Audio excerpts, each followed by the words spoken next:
we'll still have a four. We'll call the roll. And we have one. You're good to go. Good to go. And you have your copy, even better. All right. So, follow the meeting to order, and I would ask that Representative Bolton lead in the pledge of allegiance, please. I pledge allegiance to the flag of the United States of America and to the republic for which it stands, one nation, under God, indivisible, with liberty and justice for all. Don't sit down, Ted. You can't, you Oh. Before we get started, I will have us. Okay, so we will be taking votes today, so I'm gonna have the clerk call the rolls to establish presence of the quorum.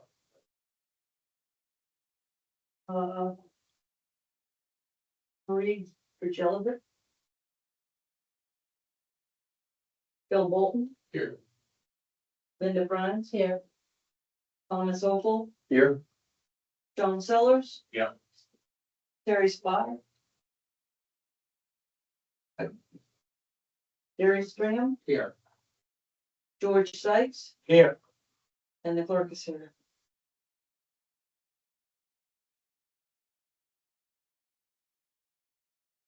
Seven of us are here, two of us aren't. Okay. Sam, just keep an eye out for Representative Spar. I thought he told me he was going to try to come online. Okay.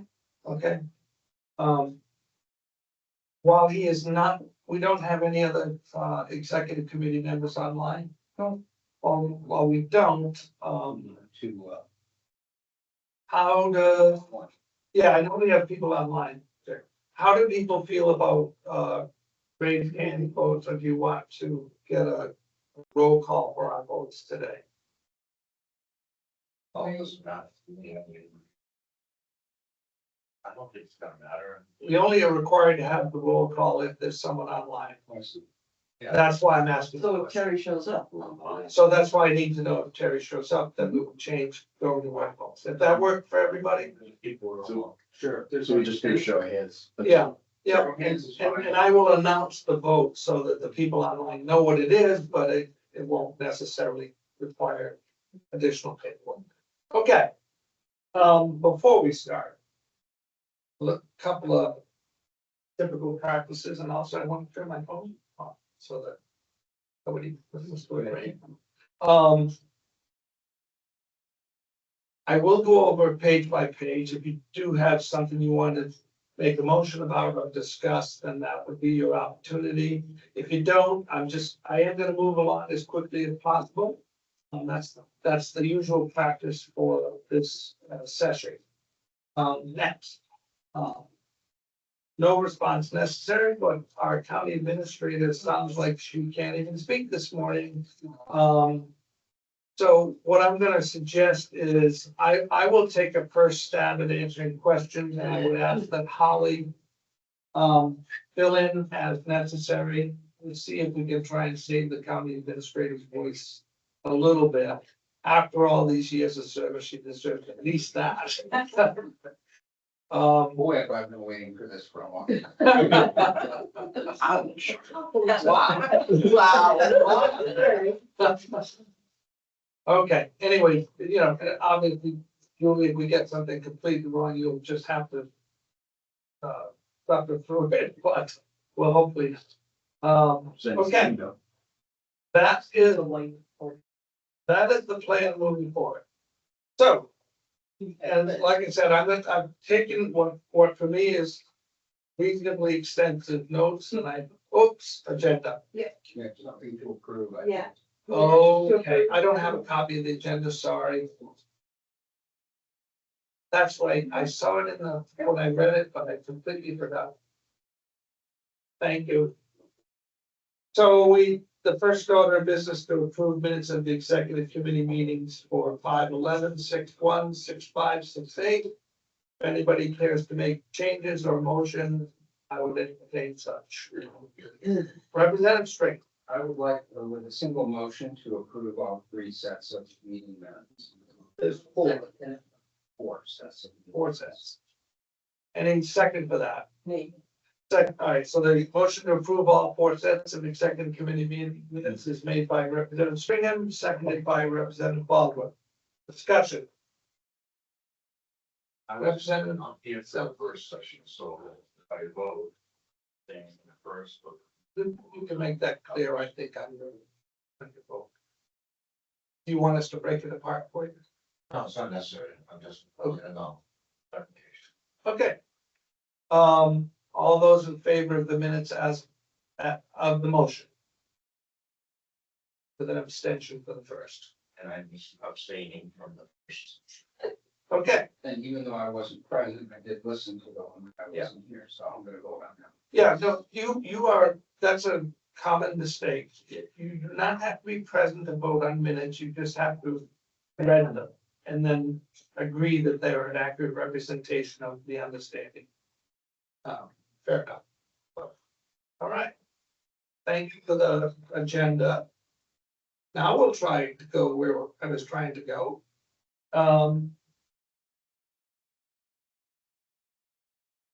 We will start on page 1 of revenues. Anybody have anything they want to talk about or change?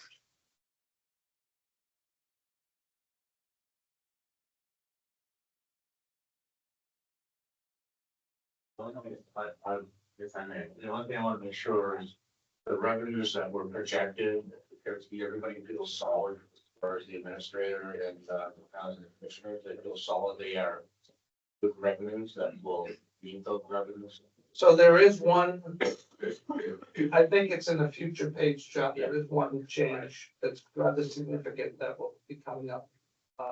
Was it, I believe it was $143,000. 147. 147, thank you, yeah, that will be taken out of our Right. budget deliberations. So I just wanted to know if there was any, that since this was put together, if there's any other concerns about the revenues not meeting them. No. Okay, Thank you. okay, all right, so page 1. Page 2,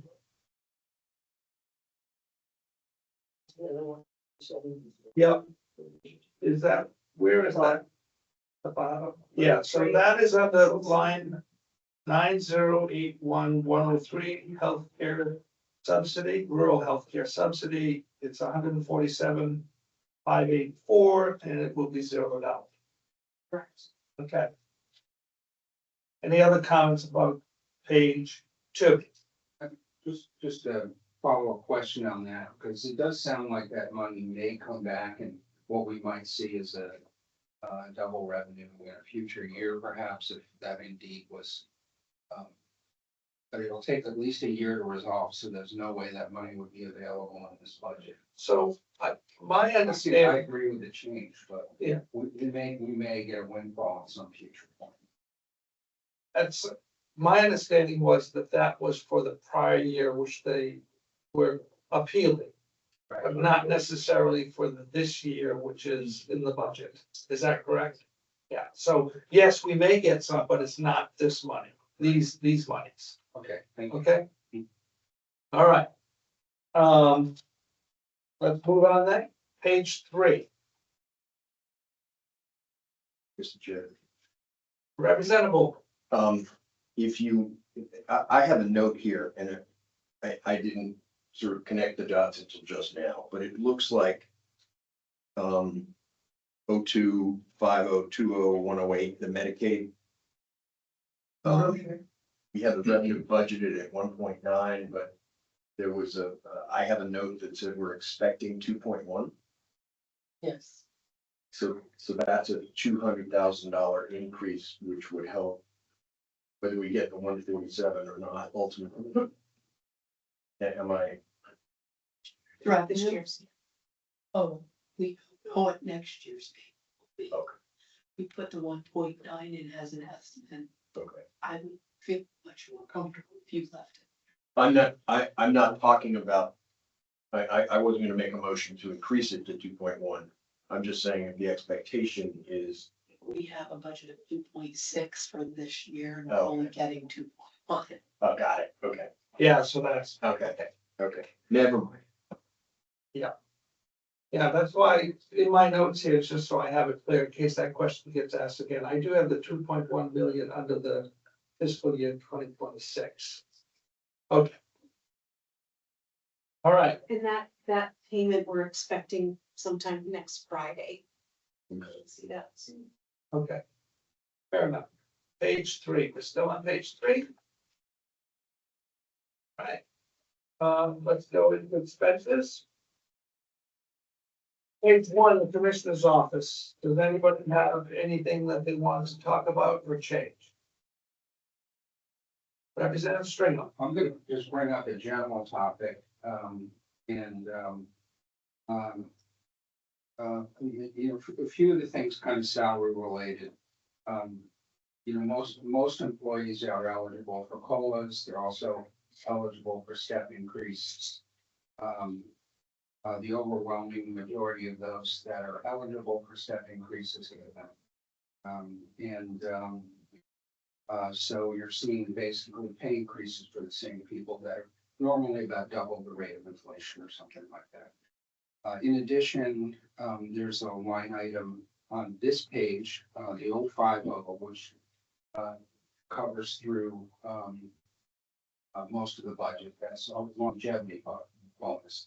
My understanding is what a longevity bonus is for people who've been here a long period of time and are no longer eligible for step increases.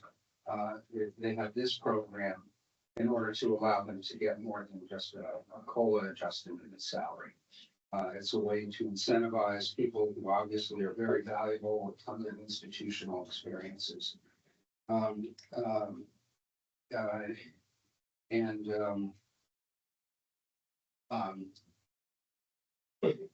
Part of my concern here and even representing the taxpayers is that we have a structural system that builds in pay increases on an ongoing basis, you know, largely for everybody, and that's you know, far outstrips the rate of inflation, creating a structural need to increase property taxes, making all that's necessary.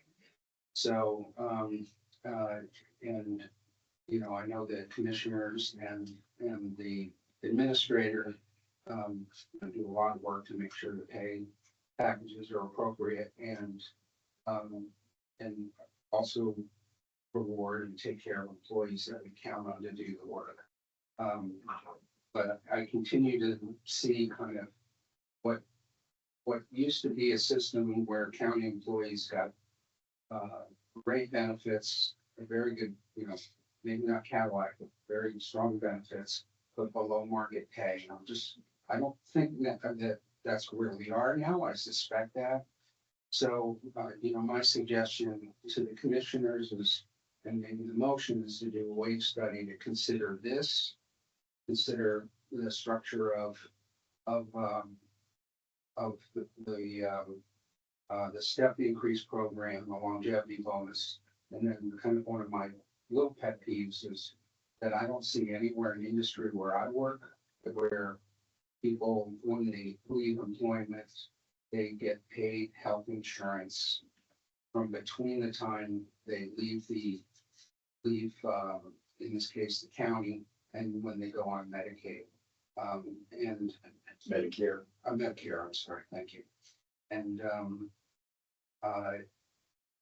structurally, what I hate about that is that there are line items in here where we pay for people who don't work for the county, we're paying for their health insurance.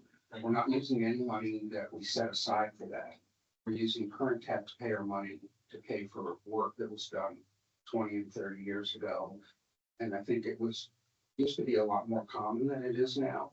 It's not even considered as, you know, something to ask for if you're a 28-year-old and going to work these days. And, you know, I think the fact that we had a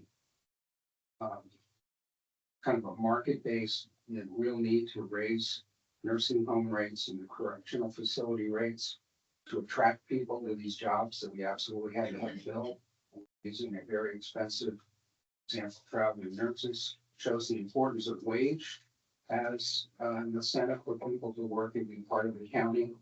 And I don't think we have anybody working here because they're going to get their health insurance paid for by the county when they're 55 years old. They're not working here anymore. I don't want to don't want to take anything away from anybody. Give them promise something. That's not what I want this wage study to do. But I'd sure like, 4 years from now, 2 years from now, for the structural payments that tend to increase taxes without increasing either, increasing incentives for people to come work here and as well as provide services that we need to provide for the county. So, the motion is, I would ask as part of the budget process that, over the next year that the commissioners, perform a wage study taking into account those things. And just open that up for discussion, yes. And I'll second the motion. Representative Vogel. In thinking about this, I would hope that a wage study would maybe take a broader look than simply looking at how Grafton County compares to the other 9 counties in the state. I'm sorry? It always does. No. I want it to go beyond that. It always does. It always does. Okay. To include things like the location of this office is not the most convenient. And so what we're doing in terms of recruitment and retention, and if that's already been done in the past, that's great. I think one other consideration perhaps for Representative Stringham is a consideration of some sort of merit incentive. So I have a couple of, you all set? Yeah, Yeah, so I have a couple of points that I would make. In order for us to do this properly, we would have to have a dollar figure put into the budget to know what we would be willing to spend on that wage study. So that is a piece of information that we will need to have. That's part one. Part two, whether there should be merit increases as a system. That is, I think that is a broader discussion, and I think I personally would like to see it separated from a wage study.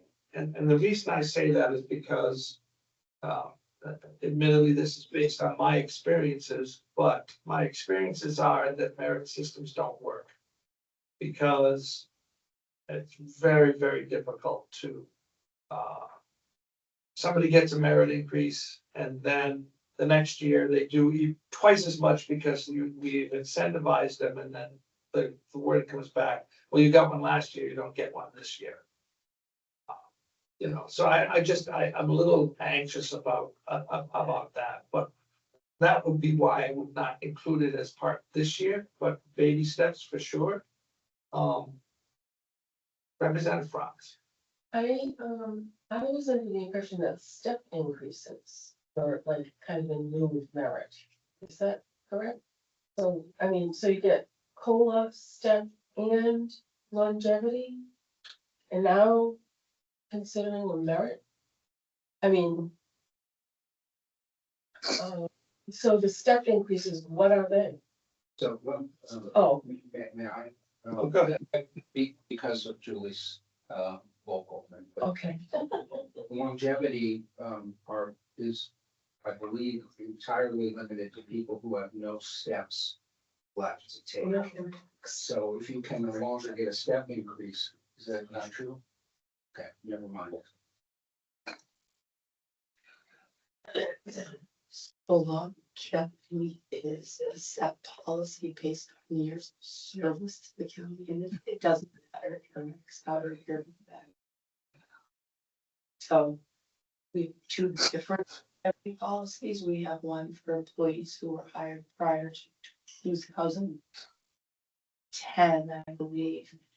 We have a newer policy that applies to employees hired at some point in time. So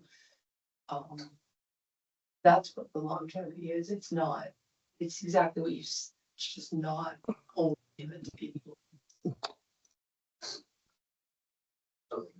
Hold on. Do repeat that, so I'll give you- that's Yeah. all. Well, yeah, somebody, Holly, can you repeat that? I don't know if I can repeat that. Okay, Well, there are two different policies, and one was put in place in order to reducing longevity outgoing funds or whatever so people who have been here a longer time, they were not impacted by the change in the policy. So that was like grandfathered in, would that be accurate? yeah, yeah. And then the newer policy is a lesser amount. Sure. And the distinction, what I heard is that some people are eligible for both step increases and longevity bonuses. Yes. And whereas my previous understanding was incorrect, that it was limited to people who had maxed out their steps.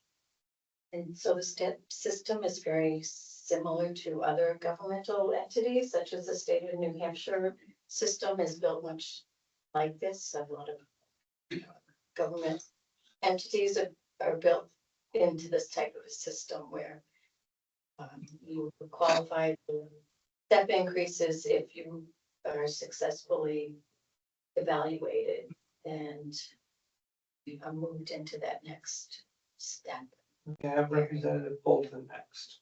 So, if we do a wage study, I don't wanna separate, either the steps or I wanna see like all of the benefit for employees, both the longevity and COLA and, to weigh in here.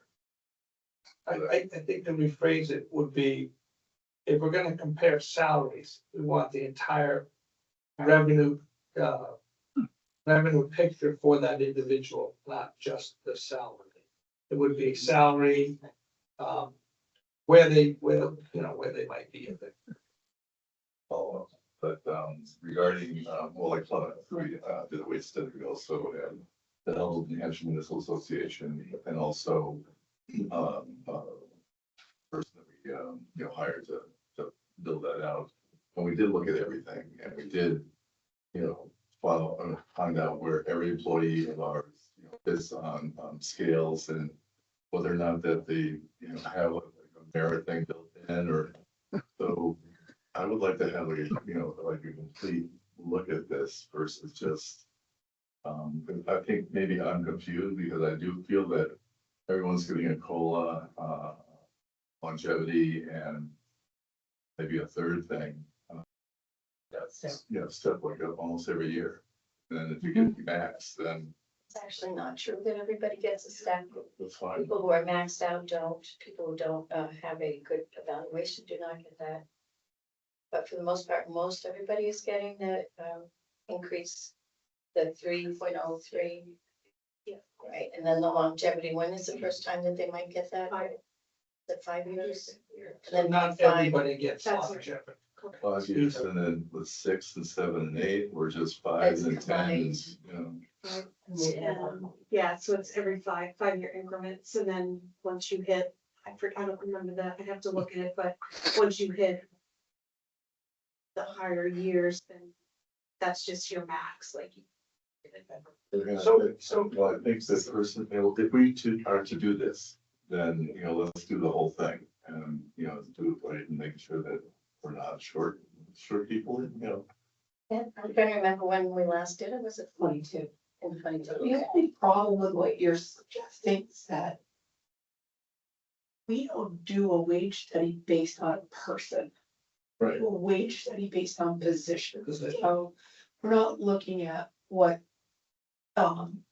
every single LNA gets based on the time they've been here, whether they've been staff, whether they've been longevity. We're looking at LNAs as a whole and saying, are our LNA positions in the market, are they adequate for the market? So we're not looking at every individual person's whole compensation package. Saying, is this particular person being paid? We're looking at the groups of positions as a whole, RNs, LPNs, correctional officers. You know, obviously, when you get down to individual positions where there's only one person in a position, you're looking at that, but overall, you're not looking at an individual person when you're doing the wage study. Not advocating for that, but I'm looking at, every position, basically, not every person. Just seeing how it fits on a scale. Yeah, fair compensation. And it's not uncommon to do that, No, you know, like, it's not. I think sometimes we wait too long to do it, but I don't know, having been done in 2022. Yeah. And it's only been 4 years since we did that, is that Well, so gonna cost? Representative, I have thought about this, but Representative Vogel was the head. Well, I have a question and a comment. To what county administrator was saying, I think it would be useful, and maybe this was done in the 22 study, I haven't seen it. But I think it would be useful, for example, to know what percentage of LNAs have stayed beyond 5 years, or stayed beyond 10 years. What percentage of, you know, if we're looking at positions, and I agree it should be by position, not personality. But to take a look at, is the longevity. The idea, I would presume, about longevity is we want to retain employees because there's obviously a cost to retrain or train a new employee in a position. You lose experience, you lose history, you lose a lot of things. So understanding is the longevity policy doing what we want it to do, which is retaining employees. And so understanding what percentage are qualified for the 5 year, the 10 year, I think would be a useful thing. My question though, Commissioner, to your point, I had assumed the step was basically you get the step increase if you, however you qualify for it, whether it's a certain number of years or, you know, but it sounds like you're saying there is some merit aspect to it Yes. Yeah. already. And I understand it, Mr. Chairman, your point about sort of looking at it separately, but it sounds like it's already being included. That was a new piece to me. I hadn't realized that before. So thank you for that information. Holly. And the merit is tied to every employee's performance evaluation annually. The step, I'm sorry. Mr. Chair. Yeah, Mr. I've Chair. got you. I've got you, but hold on for a second. Let me get Holly, were you finished? Yeah, the step is tied to their annual performance evaluation. Commissioner Piper. Yeah, thank you for the recognition. I wanted to support what Representative Stringham has asked for. He's been asking for this for a very long time, as I have, which is a revisiting of the way that the wages are paid at the county.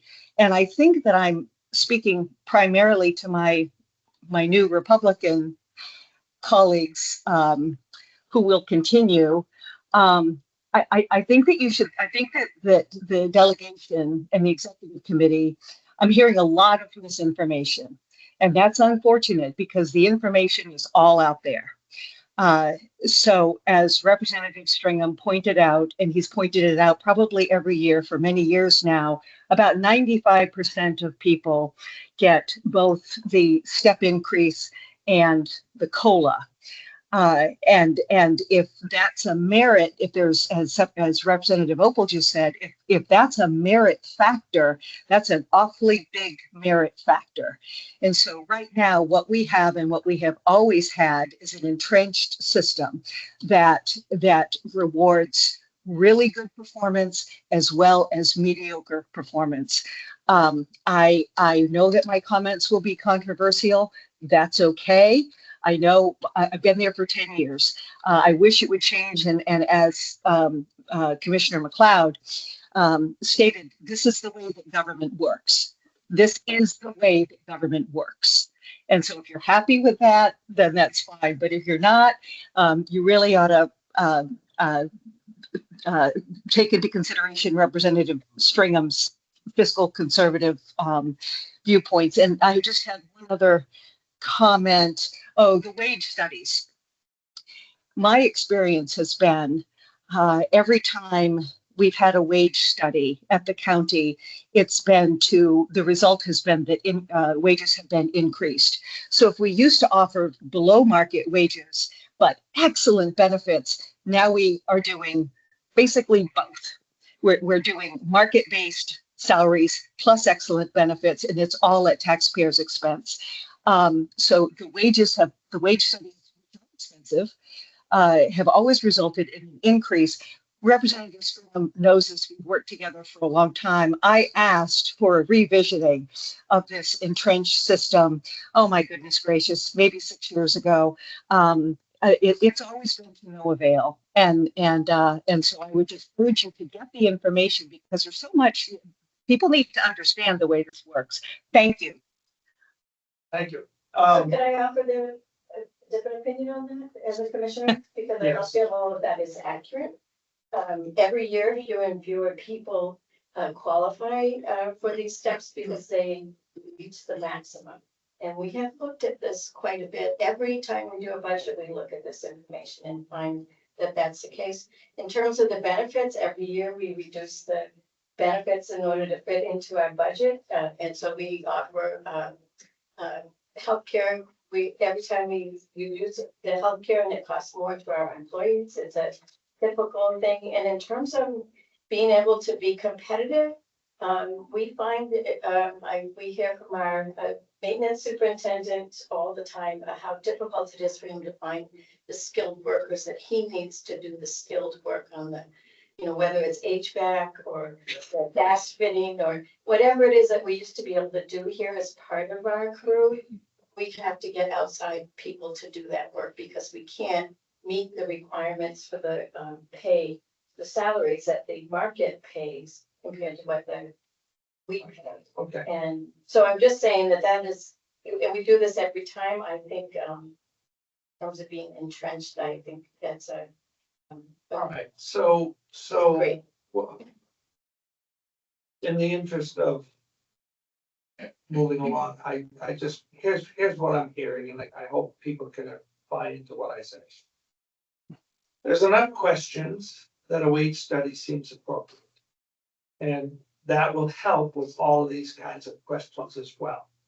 Rather than just stabbing at it and saying, well, they get this and they get this and they get this and they get too much, and over here, no, they don't get enough, and we're having a wage study should help move that.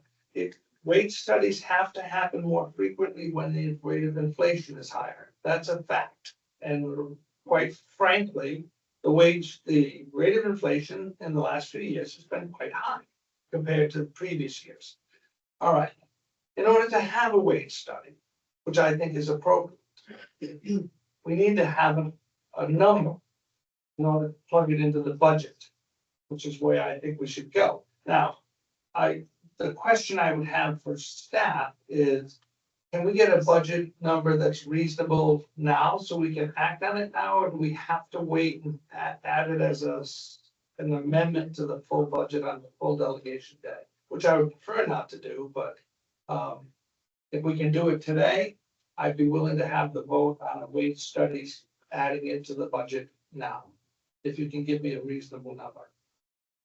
The only Accurate. thing I can't give you that. Yeah. The only thing I can give you is what we paid in 22, and then you could And apply. then add inflation. Okay, what is that number? Yeah. Ask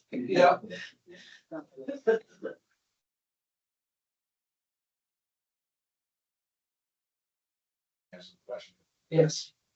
How many step levels are there? 12 levels. I'm just by comment. In the business world, usually you have 3 or 4 position changes until you go to like a director or a manager level. So having 12 levels is not only we're giving the cost of living increase over, we're also giving another increase for the step as well. And in the business world, I've always seen if you get anything over 3%, that's fantastic. Other than that, they're usually holding around 3%. And that's No other bonuses at all or anything else like that. Okay, That's my comment. thank you. Representative, something new to come up. Yeah. Representative Do you know Fox. what percentage a step increase is? Approximately 3. I'm sorry. So it's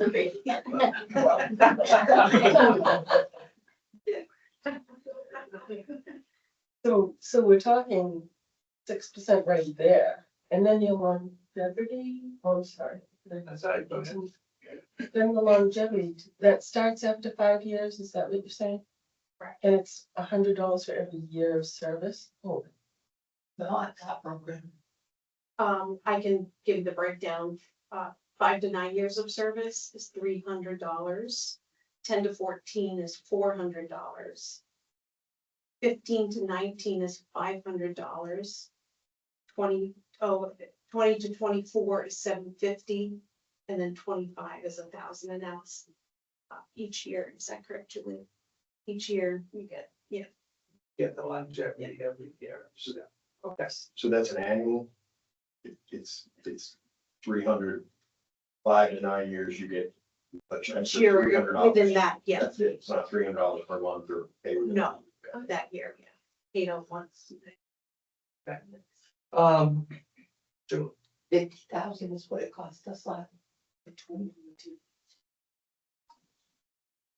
$50,000 per is a reasonable budget plug-in for a That's- study. That's for 22. From 2022. Oh, from 20, yeah. and then the rate of inflation for the last, that was 2022, 23, 24, 25, 26. The last 4 years, it's been. Well, it's been probably a little more than that, but they got AI now, they can do it a little faster. I think 50,000 is Right. a generous number for wage and benefits. I think we can find a very high quality. We're gonna, I presume, put it out to bid, right? So Okay, if we put 50,000 in and we get no bids back, that will. tell us something. According to the internet, a medium, we would be a large employer because we have over 300. It costs. This says 75,000 to 200,000. That's what I'm getting. I mean, if you want it done and you want it done right, you have to. It's gonna cost us money. So if you put 50 in and there's not 50, and it costs more than that, then it's not gonna get done this year.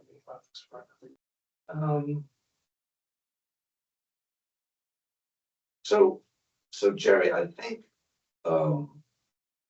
People to like. further the discussion, I would like to suggest that you would make, different motion. One that is discrete. The wage study 4. As a way of moving the ball forward on this whole discussion, which we have every year, admittedly. With no resolution particularly, but I don't see how we can have any resolution if we don't have the facts in front of us that are current and up to date. Let me work on some wording while we talk about it with things. And other Okay, facts. we can come back. All right, 50, 75. 820. well, not quite. Do you have something else on page Yes. 1? Yes, sir. I'd like to make a motion that we hold the 26 budget line for the county administrator and system administrator, with the exception of any step increase. I don't understand your motion. My motion is we use the in 2027 budget, we're gonna use the 161,772 number for the county administrator. And then we're gonna use the 116,920 for the assistant administrator. And the assistant administrator, if there's any step increase, the step increase should be allotted. So what I'm seeing out of this, That's my motion. yeah, okay. And do we have a second?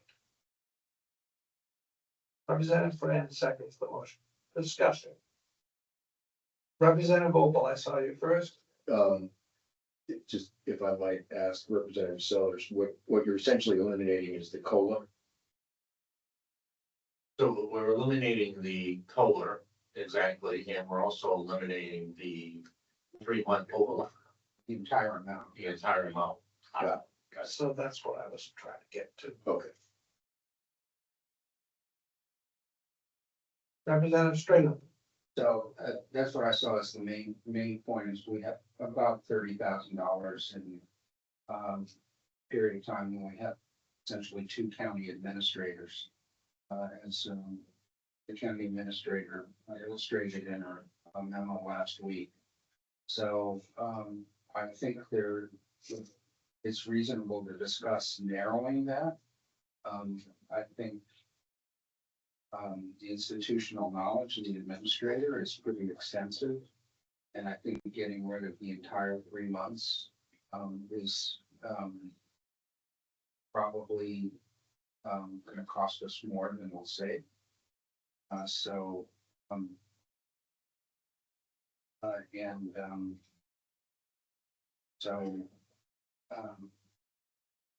won't be able to support that as written, but maybe an alternative motion to limit the increase to half of that period of time.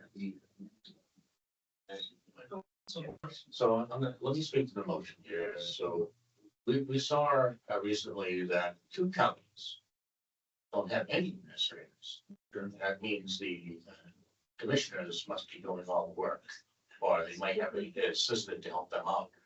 Right, but it was on that list that 2 counties didn't have any administrator at that point. And the overlap is we have an assistant administrator that should be able to, and we were told that could walk in to do the job. They should be able to do that. So that shouldn't be a problem. And third, most importantly, everybody keeps complaining about property taxes going up. I'm trying to reduce it to keep it back down to where they should be. I mean, this budget's up over 13% when you actually look at the actual raw numbers, at this point. So I'm trying to get it back down to something reasonable. I mean, 13%, 14% increases was way too much. So that's the reason for my motions. And, at this point, everything being tight and everybody's complaining about property taxes, I think we should hold the lines in 2016, to 2026.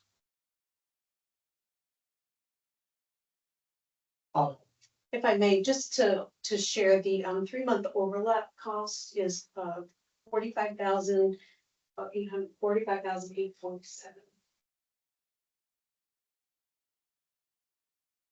Okay, thank you for that. I appreciate that. Any further discussion? Okay, so we'll take a vote on John's Representative Sellers' motion.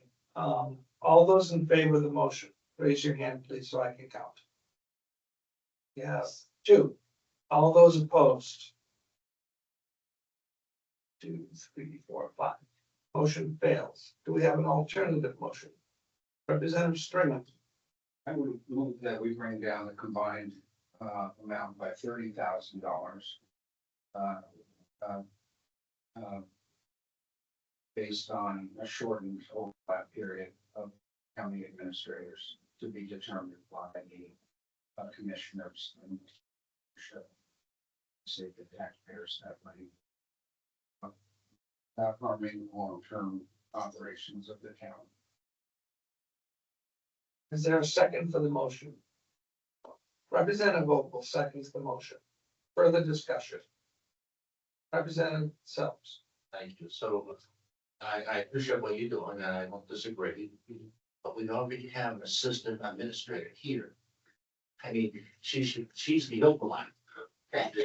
We shouldn't need more overlap. I think it's just, I don't want to use the word wasted. I wish there was another word to think of, but I think we're just gonna be wasting money. That's my thought. And so I'm gonna be against it. I think the original motion I had was very good. Considering we already have an assistant administrator. If we didn't have one, I can see that, absolutely. Holly.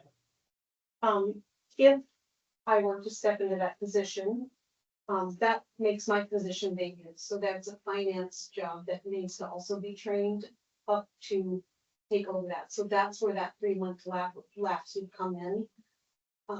So that's sort of the mindset behind that 3-month overlap, so that there's So one ability or to the train. other. correct, so I may not step into that position, but there would be an overlap. For sure.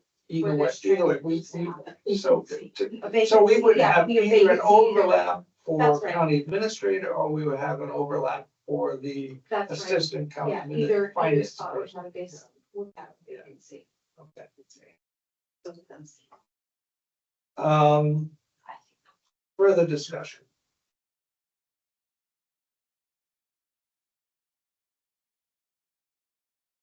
Seeing none. All those in favor of Can we, the Mr. the Chairman? motion, yes. Yeah, can we restate? the Yeah, motion? the motion restated would be that the line item for county commissioners, 001 would be reduced by $30,000. I'm sorry, reduced, yeah, by 30, you said, by $30,000. Yep. It'll be just that line, because that's not just the line that's impacted. So you have to do 01, then 100, 130, 120, because all the benefits will be impacted. That's where the 15,000 per month comes from. It's Yeah. not just salary, it's salary and benefits. So you can't just make that motion to reduce that particular line item. You have to make a motion to reduce Reduce the the, overlap, and then I can work out what that is. fair enough. It will be the 30,000. It'll be a little more than All that. right, yeah, we want to get the motion right. Thank you, I appreciate that. This is. So then. As I understand it, then, that the motion would be to reduce the overlap. Within the commissioner's office budget by $30,000. Does that work? Okay, and then you guys would figure out where it all comes out. Okay, Yeah, huh? they already have. I'm anticipating that. All right. Are we ready for a vote? Okay, so all those in favor of the motion?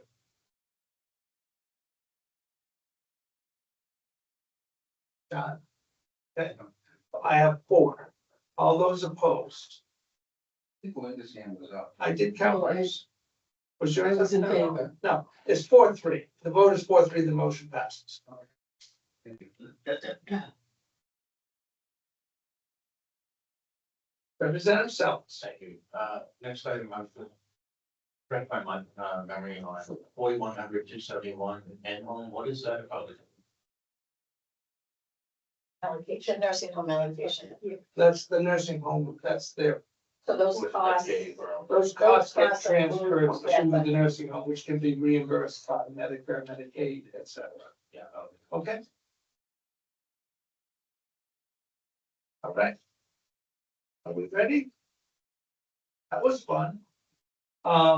Representative Bronze. Did we make a motion to, add 50,000 for the wage? Yeah, I'm still working. No, we're Oh, working on that. that's right. We're gonna come back to that. Once we, Going to HR budget anyways, because HR. Yeah. Entity. Yeah. So we do that in a few minutes. Okay. we'll have, we won't forget. Because I think they've brought support on the part of the executive committee for that wage study. It's just a question of plugging in. Okay. Page 2. Any questions? Comments, changes?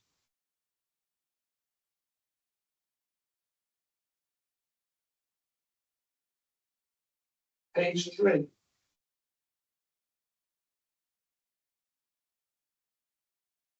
this is 4110. No, 4109. So that was present that. Now we are up to 4110.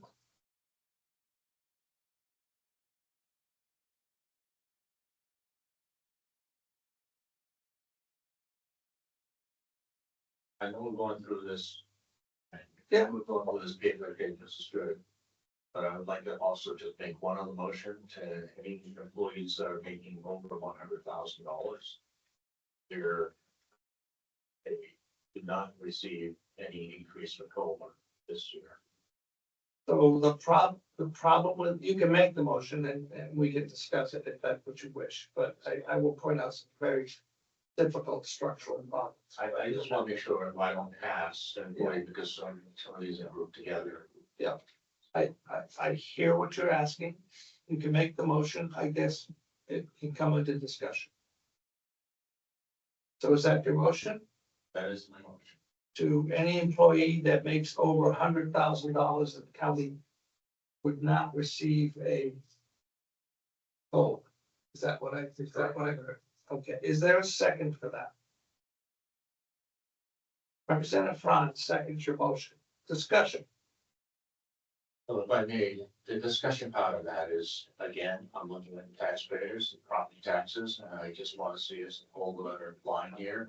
We just voted in recently, the elected officials was going to be held at 3.3% increases. Because we said that the COLA was only at 3.3%, but we're trying to pass a budget that's almost 14%.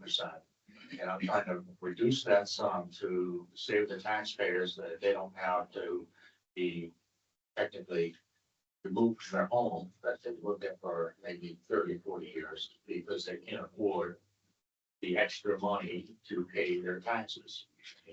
I know the county is just a very small portion, but it still adds into the overall tax bill. So that's my reasoning behind that.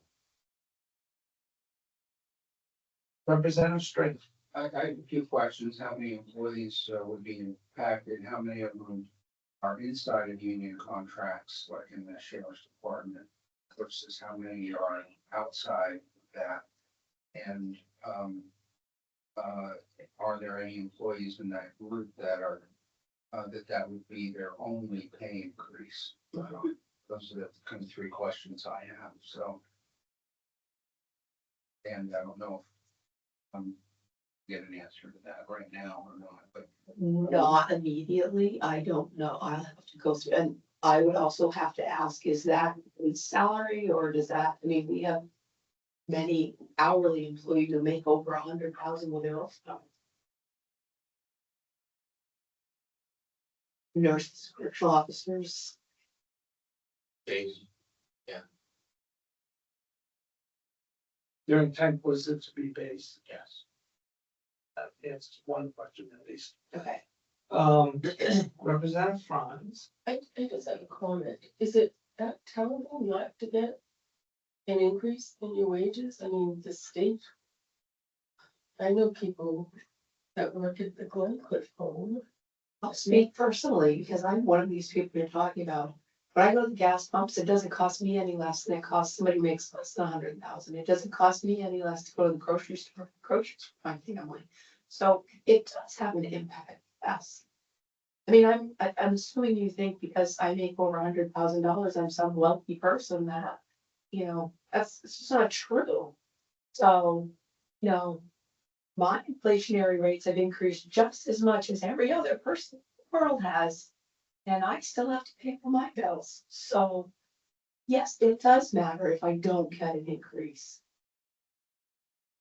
I mean, you're you're talking about me personally, so I'll just repeat that to you personally. Well, you are because I'm in that group of people.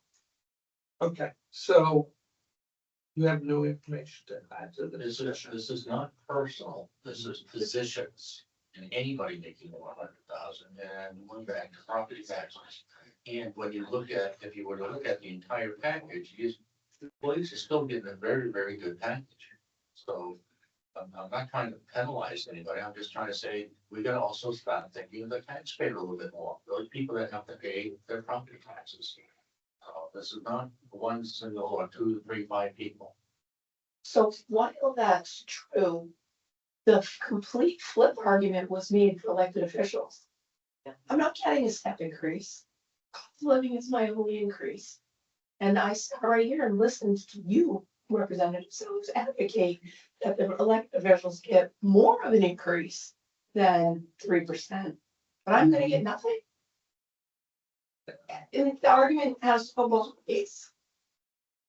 All right, so It is for on this, behalf of our employees, because I think it's unfair that we put them sitting here in the room. It's really an unfair situation. That is true.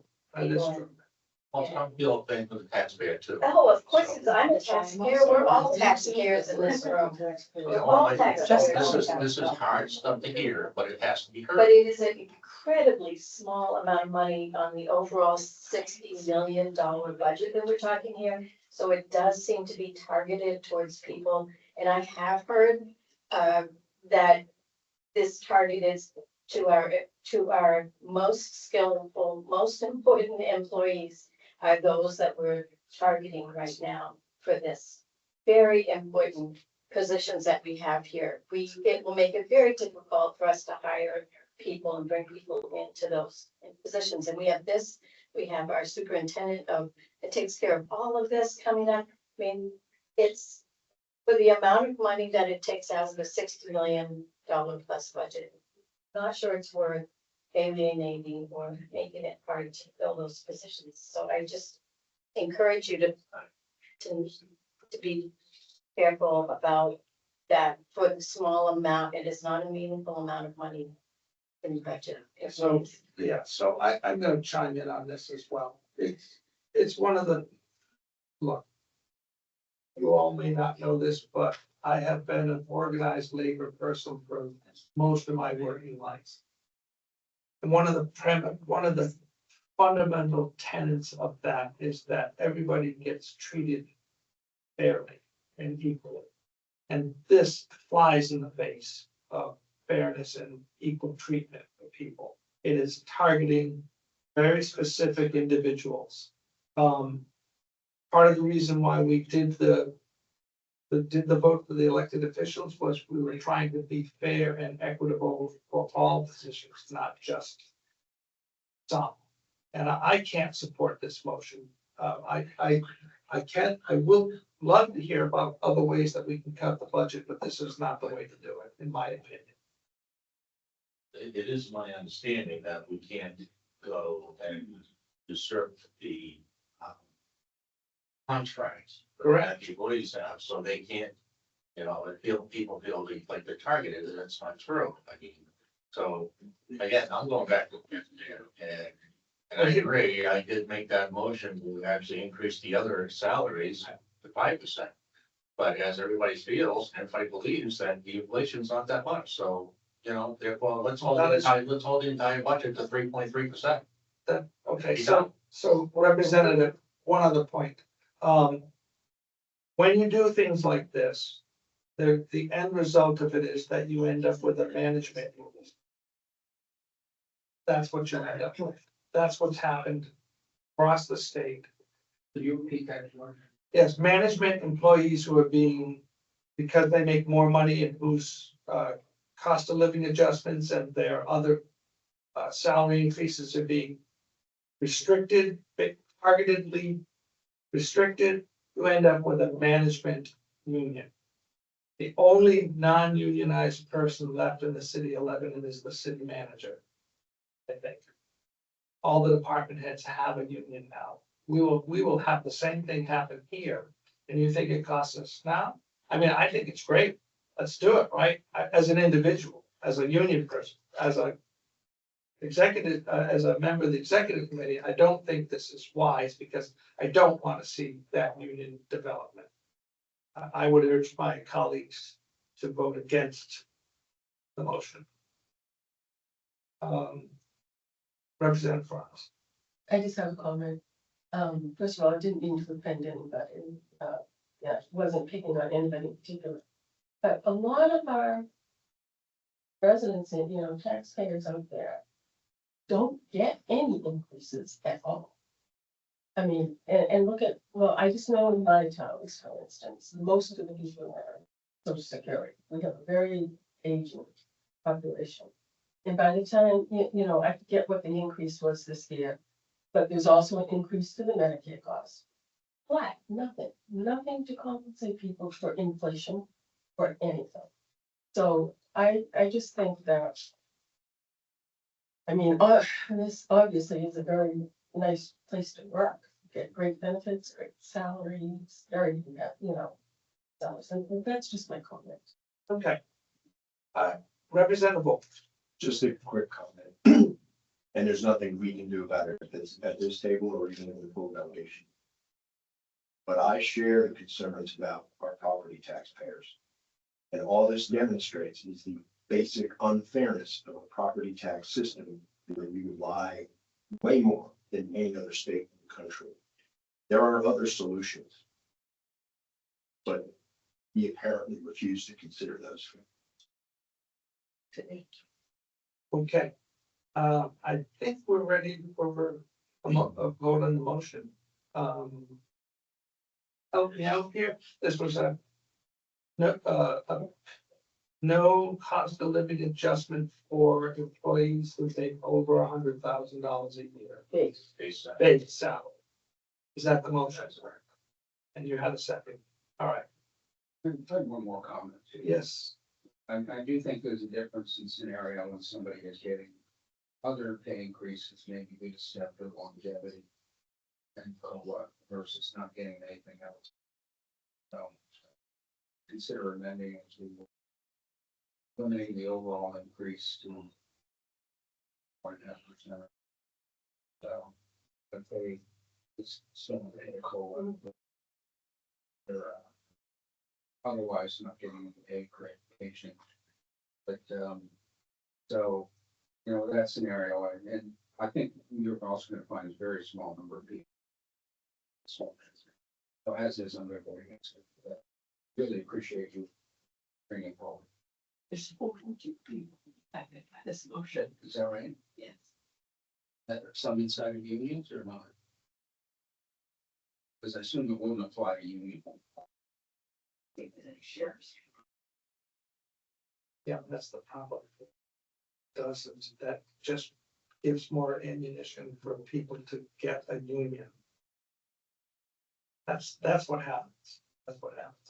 I think this is penny wise, pound foolish is what we're doing here. No, I don't believe that. That's, I don't solve that. So please keep the comments like that. Unnecessary. Let's focus on the budget and the taxpayers. All right, at this point. I know, okay. I'm sorry that you were offended. I certainly was not my intent. And I'm putting stuff here. I'm not putting any stuff here. It's no, I said penny, penny what? It was just an expression, John. It wasn't penny. It was penny. All right, I think it's time for a vote. All those in favor of Representative Sellers' motion, raise your hand, please. 2. All those opposed? Jury vote. 5. Oh, 5. Motion carries. He was on my side. Yeah, I know. In terms of being able to say. My bad. Okay, I'd like to make another motion. certainly. Let's look at the,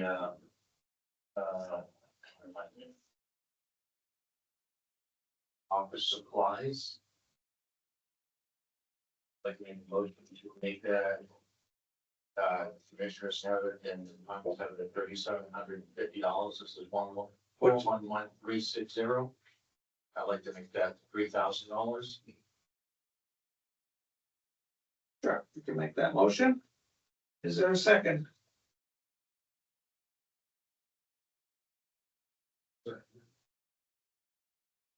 Okay, it's been seconded. Would you like to discuss the motion? Staying away from salaries. I'm looking at other places where we can cut and hopefully save a few cents there. Anything else? Anyone else? Representative Stringham did.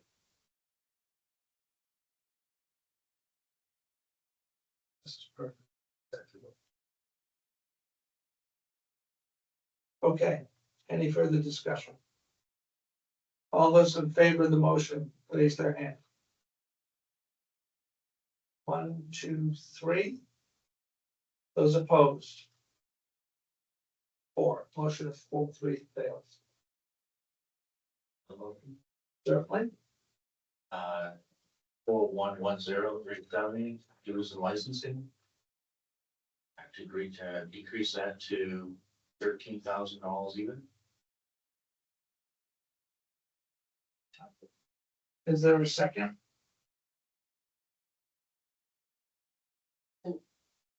already at the 1 year. Page 4. Page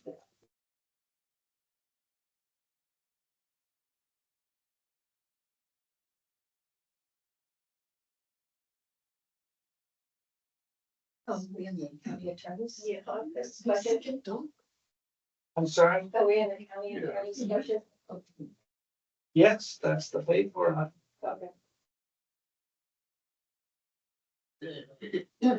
These, the line items, the numbers that John has been calling out are in fact in that budget.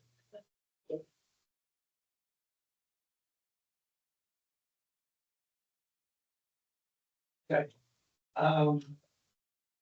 I did not see a second. Moving on. Another one.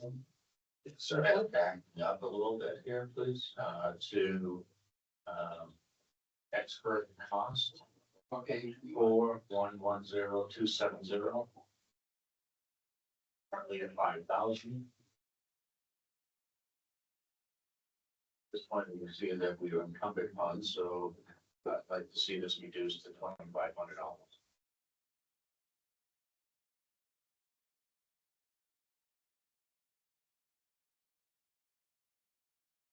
you'll set it then.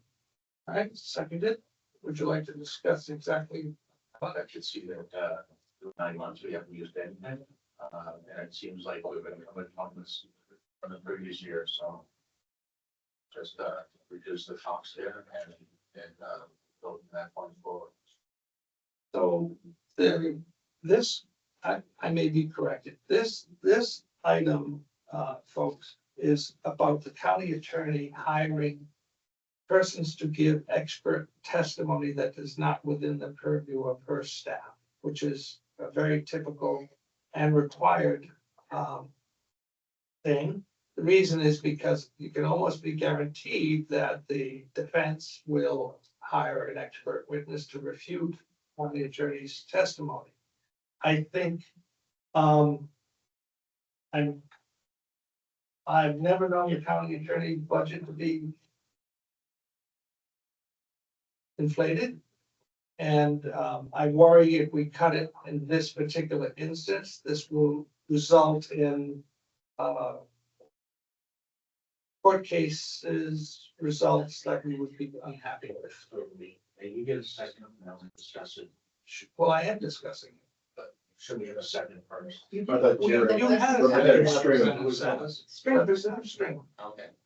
I thought that was on the previous ones. No, If I could mention some of the cases in particular that this is used for, this is all the child sexual abuse cases that these folks use for. I think there may be 2 coming up, but I may be wrong. I just feel that the county attorney is not here to talk about this, but this can be a case. You may not make a case. If you don't have the money for this, then you may not be able to make a case for this. And so then you have the victims.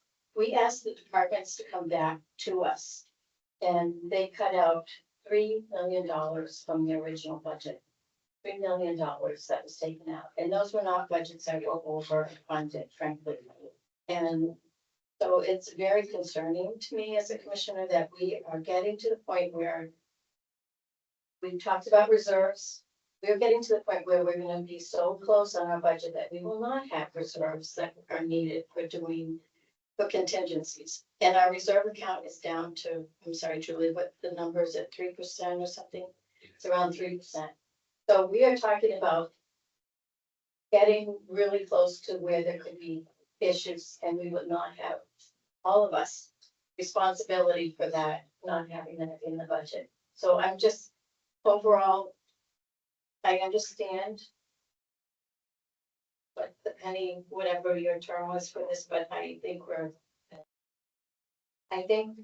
there are other things that we need to consider in the budget, and that is the lack of reserves you're gonna have. The fact that we already asked the departments and they came in with $3 million less. Gonna be, I had Representative Opel next. I have a question and a comment. The comment is that I think it's um, you can't look at the current year and say, well, they didn't spend any money on experts because trials get moved, it's happened, cases come up. You can't predict when you're gonna have a case that requires an expert. So just because they haven't spent any money on experts so far, maybe the vagaries of court scheduling and when judges could hear certain cases and the availability of those experts. So I think it's dangerous, frankly, and they risk some situations where indictments get thrown out, or we get verdicts that we would prefer not to get. My question though is, the note about encumbered funds too, is that 5,000 include those encumbered dollars or there are additional dollars that are not in this? The answer was from Holly. That does not include the encumbered funds, so those are monies that would have been rolled over from last year. And those are at a separate. Okay.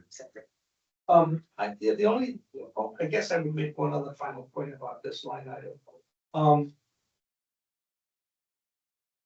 Having been hired as an expert witness multiple times, actually. I know for a fact that my personal testimony resulted in a result that protected a child significantly from physical damage that was done to this child from the result of a fire. And that's why I was the expert witness.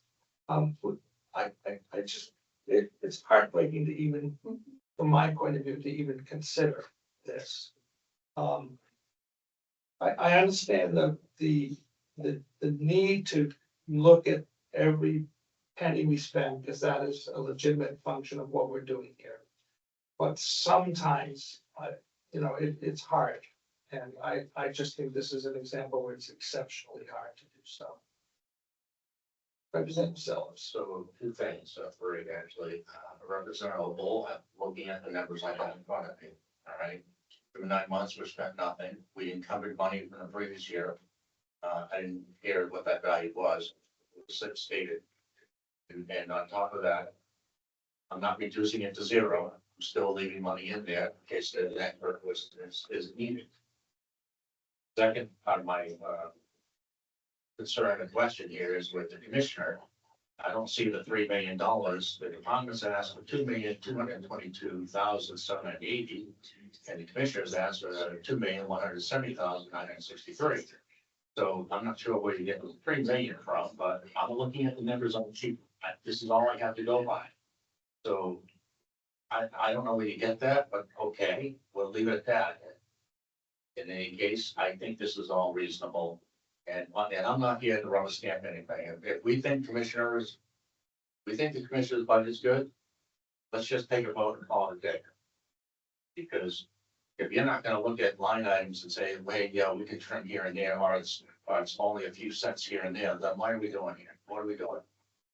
I mean, we're supposed to be telling the delegation, this is what we believe. So either the commissioners are perfect in what they're saying, or we believe that, you know what, there's still some we can try. Many of these were not brought up during the discussions that we've had. They don't need to be brought up. I'm bringing them up here right I'm now. just saying, the budget was proposed 63 million.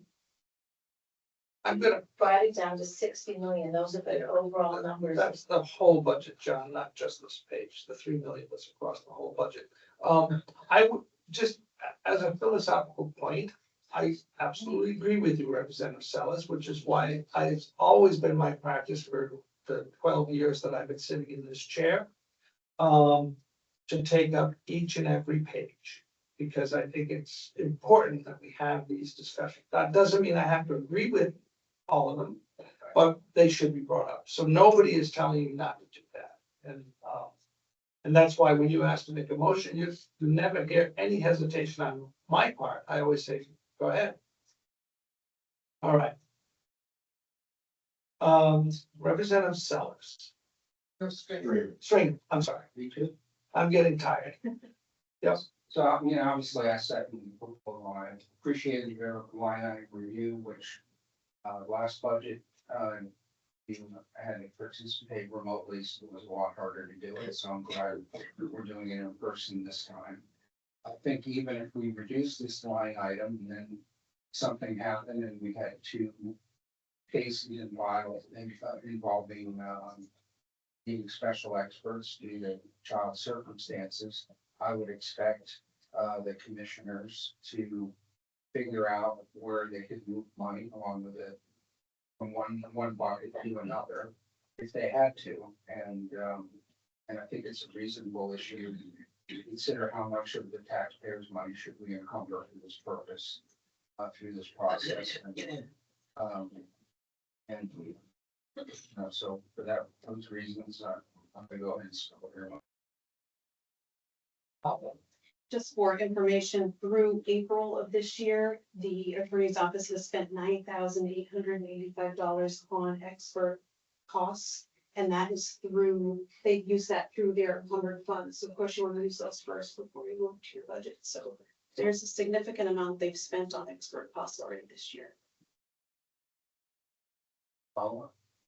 Certainly. So is that 9,000 that we spent this year somewhere else in the budget for this year? That's in the encumbered funds. They took that out of their encumbered funds that they've moved, as they've. had So we balances. try to put a certain amount into that every year because the cost for experts is, when you need them, is far more than the 5,000. 5,000 is put into there so that every year, so that it's not all just one. Oh, I see. Right, so it's, This is like a 5,000 goes into a reserve Like account. almost. in a sense, yeah, it's encumbered, so they can move it year to year if they think they'll use it, and it's one of those items that you don't know when you're gonna have expert. So what I'm hearing is that they put 5,000, even though it says 0 in here. We'll take the 5,000, put it into encumbered funds, which will be at least $4,000 lower at the starting point next year. That is, So probably not an opportunity to, What is the total encumbered funds? How much do we have? What was brought over? The balance as of April 30th was $22,967. That's after the 10,000 was spent. So you got probably encumbered funds again going into next year, then, right? Just, If they don't, yeah, they're drawing down their encumbered, which is typically how you do it. if they're using 13,000 this year, they currently have about a year and a half reserve sitting in the encumbered special prosecutor fund balance. I didn't understand. I'm not getting rid of the line item, I'm just reducing it. And we still have 22,000 in encumbered funds, that's a lot. okay, I think we're ready for a vote on this. Those in favor of the motion, please raise your hand. We have three, those opposed. Okay, by four, the motion fails. Done. Actually, could someone explain to me the litigation expenses, for 110371? We had 12,000, now we only have 700 used to date. And we went 13.6 going forward. I don't want to make a motion if something else is behind the scenes I'm not aware of. I don't have any notes on this because it didn't come up, so I'd have to ask.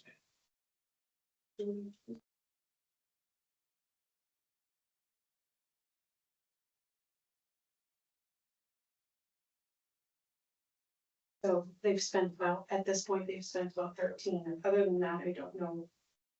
Scenes or So they have in fact spent $13,000. 13. Okay. Yes, 1,300.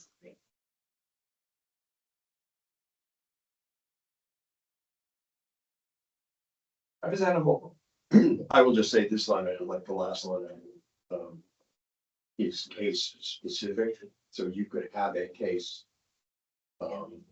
with experts that you need, you could have a case where DNA standards, other things that come up that are required in order to prosecute a case. And that's awfully hard to do.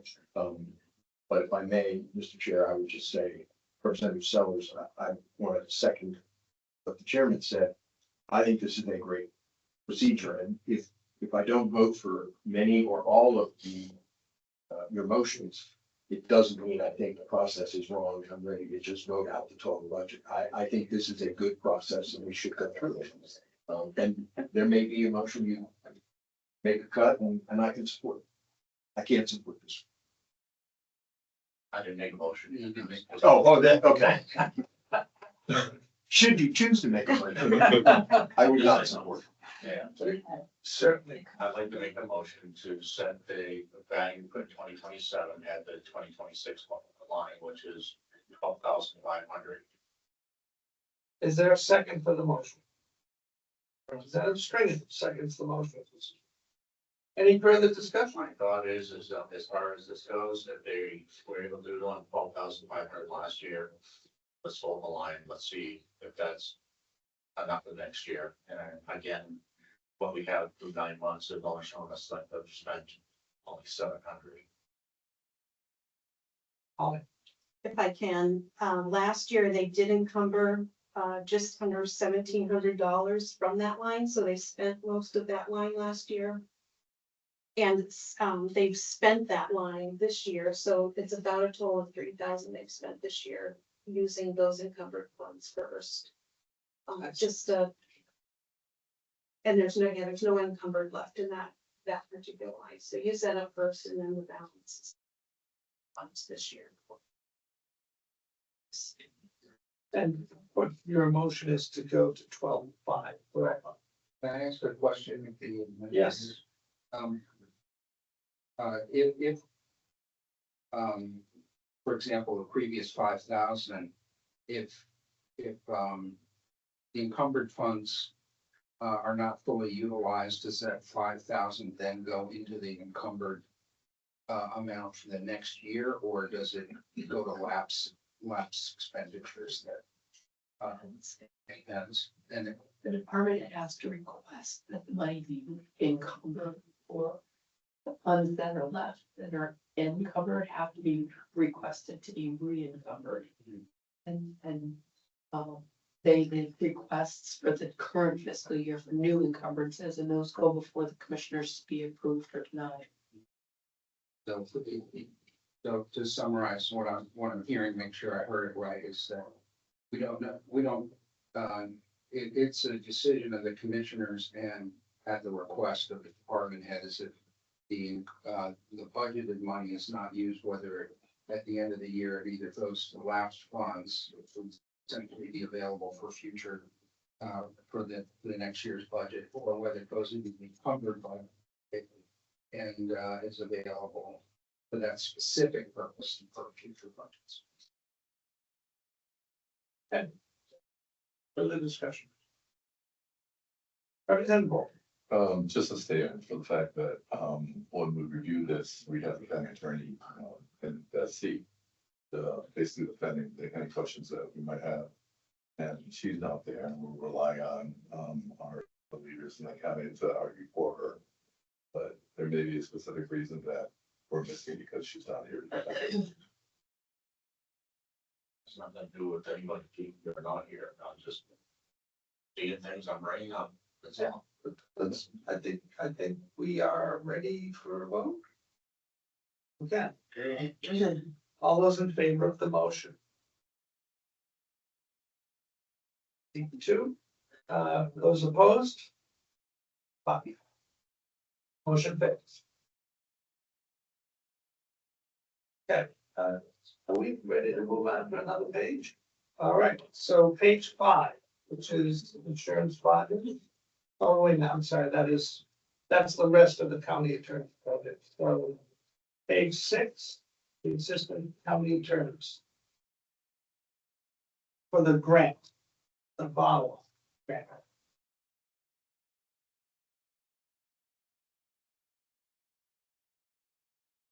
Right, page 7.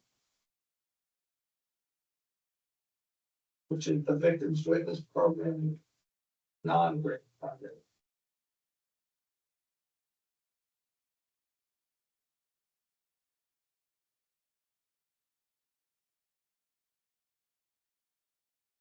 Right, page 8, Victims of Crime Act funding.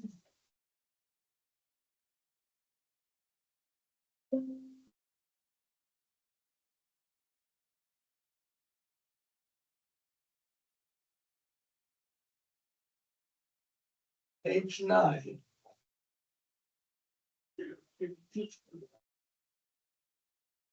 Okay, just one question on. Sure. That page, 4113, 390 supplies. Is this group not needing any supplies at all? Bringing that to zero? This budget is 100% grant funded. The grant did not fund any supply, they didn't approve any supplies being funded out of this, so. Supplies that they need for the VICWIT program, the Victim Witness program will have to come out of the 4112 budget.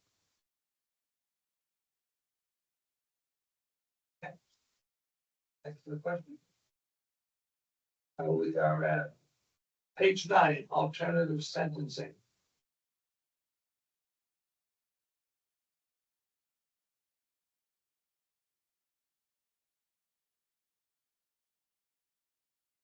Certainly. 4160 and 170, education and training, to hold the 2026 value of $2,500. Is there a second?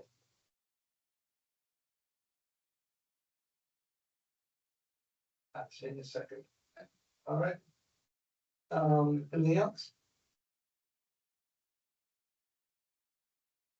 That's page 10.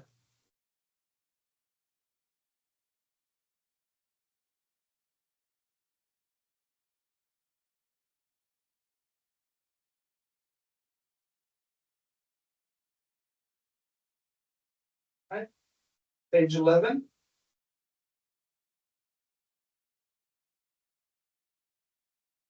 And longevity, again, is that's like a something that's been over 5, 10, 15, 20 years.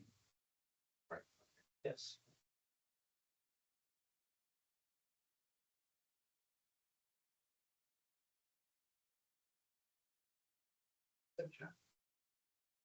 Mr. Chairman, Yes. I do have one question, and I apologize, I was not here for the register.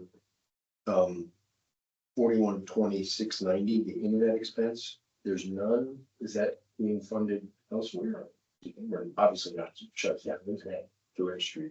It's been moved to the internet, to Scott's, budget, the IT budget. Thank you. Page 12.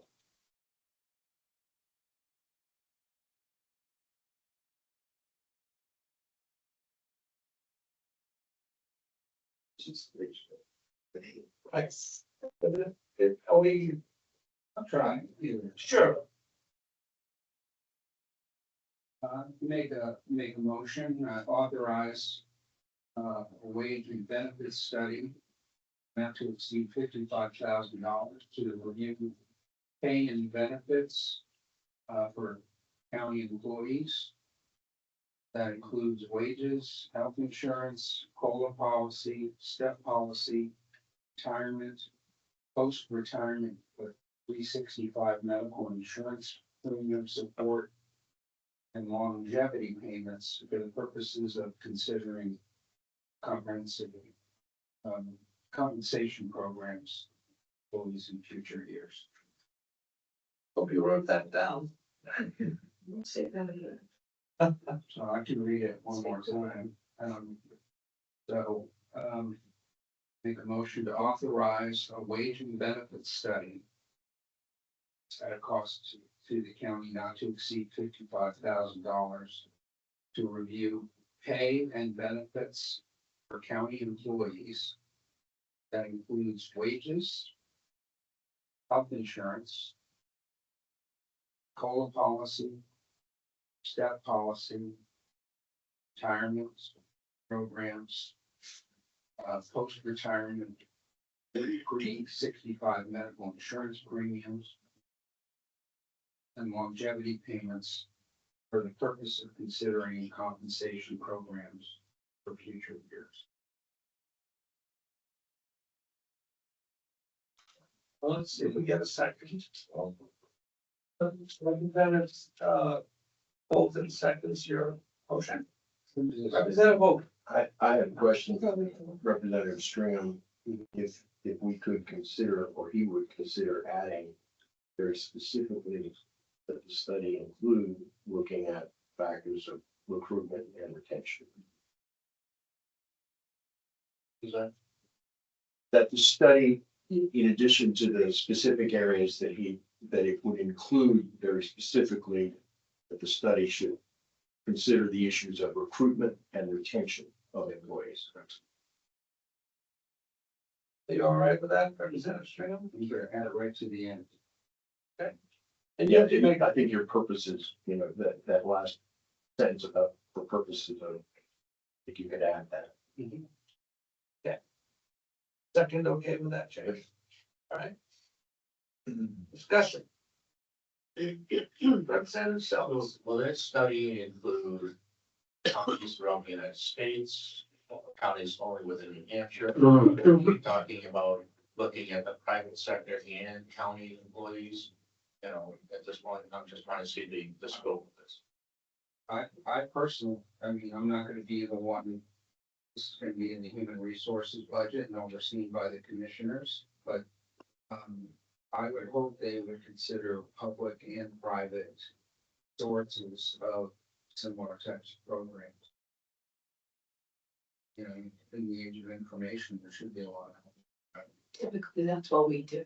And it's within a certain geographical range of the county of North Haverhill, because it's specific to for recruitment purposes and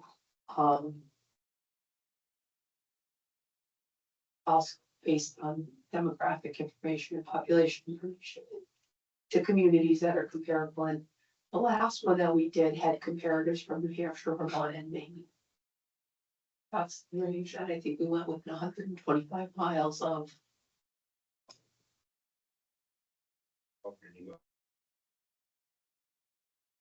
So what I also opened is, we talked about the last one being 50,000. For that, the range for these might be a little higher than that. So, but 55,000 is a pretty big ask for the taxpayers to come up with. Money that's not producing a service that they're going to use. What it's going to produce, we hope, is a tighter budget with the types of payments being made to be the ones that most impact the desirability of working here. So while they may get more cash, they may get less of something else, or the other way around, but we're all hopefully it's a more exciting and less costly compensation package for the same person. That's kind of what I see a goal as a senior manager, wanting that give people what they want and need, and not just continue to just mark everything up a little. But I open up for any additional discussions. Representative, do you have your hand up? I did. Yes, sir. I just wanted to say, obviously, I would prefer a slightly higher number, but I'm fine at 55. I'm just saying there are 3,100 counties in the United States, and we're clearly not scoping it, beyond that. I think geographic region, the Northeast, we have very different circumstances than, say, Arizona or Alabama.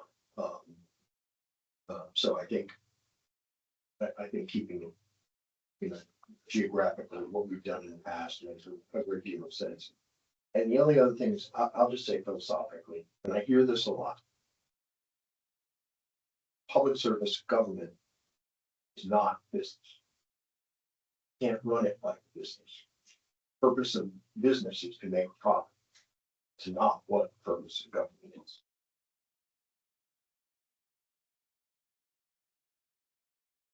I'm done. Okay, any further discussion? So. Yeah, I could. Just gonna vote, okay.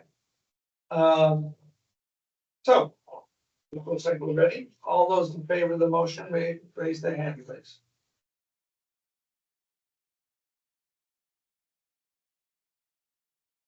Five. Those opposed? Two.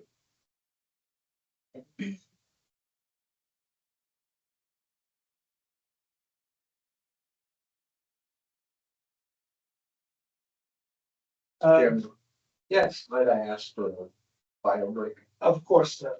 Why don't we just take a break for 10 minutes? You're good. All right, so we're back. Folks. We are on page 12. Human resources. Representative Fox. I just have a question on line 4130-170.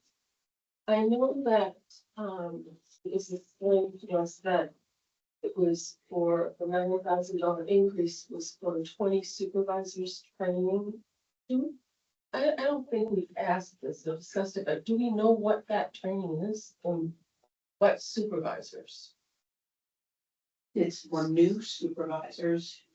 It's not gonna be 20 people all at one time. It's, yes, if new people become supervisors. They would go through this training and I don't know specifically, it's supervisory training. I don't know what that specific. Karen did outline some of that in her, and I don't have my initial notes, just what we came up with, but coaching, how to talk to employees, that may have some problems with their work. This came out of an effort around the commissioners pushing back on just talking about the merit increases and people saying, questioning whether or not everyone got those increases.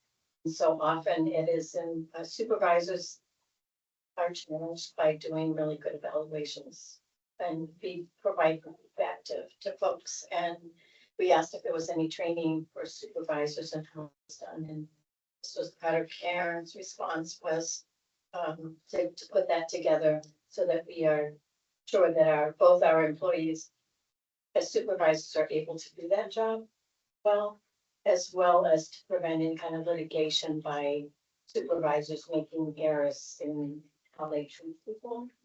And we've had some of those kinds of pushback lawsuits. So, what's that role of the supervisor? And how do you do that well? It's really important, I think. So Certainly. So just to follow up, why this year and not last year? So- Can it be put off until the next year? Well, partially the reason is because the county is expecting some significant retirements on supervisory level. Nature. That's why. So I don't want to answer you, would it be possible part of it, but I think the answer is yes. 11:08 a.m. So there. I don't know. Somebody's Apple Watch is saying, get up and move for crying out loud. Are you dead yet? And mine gives me the, have you fallen? Oh, yeah. All the time. You get out of bed. Does that help? Okay. Anything else? It's 13.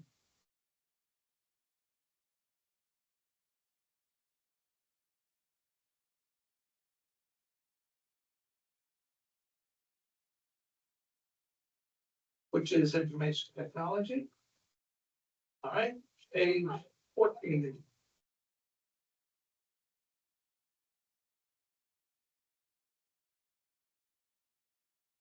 It's the sheriff's department. That's where we're at. Representative Strick. Yes, I know, this committee considered last year reducing, the number, I believe, of deputies in the department from 10, and considered both 8 and 9. And part of the reason why we voted not to reduce the number, was because every position was either filled or at least had an offer that was accepted that was pending starting. We were told there's currently one position vacant in the deputy department, so in that line item, so I propose make a motion to reduce the budget amounts for that line item and any other line item that would be affected from 10 full-time to 9 full-time deputies, and open that up for discussion. We have a second for the motion. I'll second. Representative Baldwin, second to motion. Discussion. Representative Sells. So I heard, I'll use the grapevine because I can hear it directly. My understanding is the sheriff pulled out of the 287G because she was getting too many 91A requests. And she wasn't getting any support from the commissioners or from the attorney's office. So I'm trying to think, if you're trying to reduce staff and she can't do what she needs to do now, even to answer the 91A request, I don't think that's prudent, and I don't think as we heard from the Department of Corrections, we have more people that are over 60 and under 30 that are being arrested these days and going to jail. So it seems like they might be more busier than not. So I don't know if that's a good idea. Anyone else? I just one correction, misinformation. We have not been asked by the sheriff for any support. I don't know about the county attorney's office, but the commissioners have not been asked. We do not meet with the sheriff on a regular basis. She does not come to meet with us or talk to us about any of the business. So there's no way we would know as commissioners what she needs for support. So you weren't aware that she withdrew from the 287G? She has never given us any formal notice. I don't know what I've read in the paper. Yeah, I would like to echo the fact that,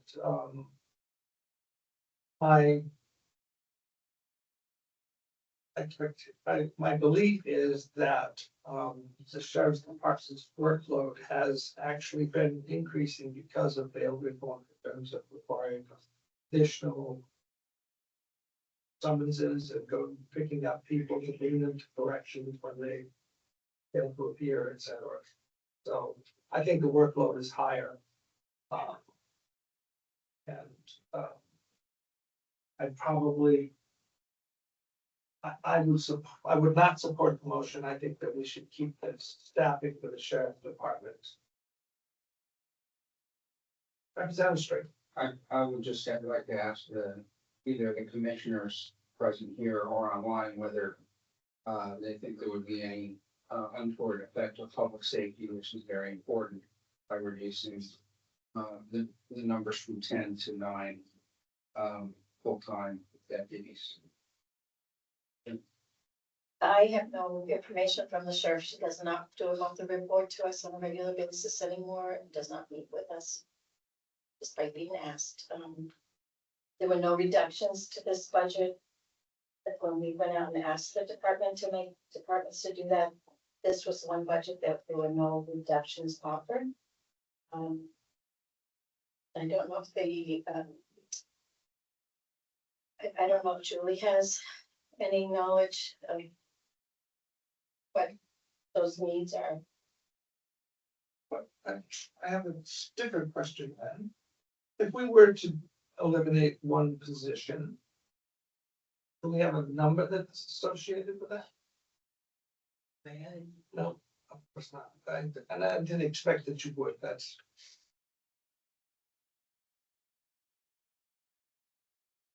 Representative Bo. I just have a question. how many, I'm trying to remember what the sheriff told us, but, does she currently have 10? Just had the opening, I believe. just Yeah, recently. she had 10, and then she just had a resignation like in the last month or two. It was the Friday before our meeting. Yeah, so yeah, so. a week and a half ago. Yeah, and so now she is, at the moment, down one.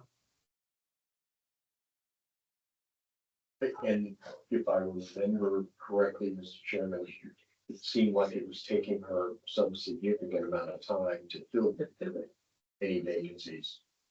That process was taking some time, so in fact, even if she has appropriated 10 positions, she's gonna save some money, because it's gonna take a while to fill that 10. Well, so, yeah, so I'm not inclined to support elimination of the funding for one position, but I might entertain a hire in 6 months and cut out 6 months worth of cost.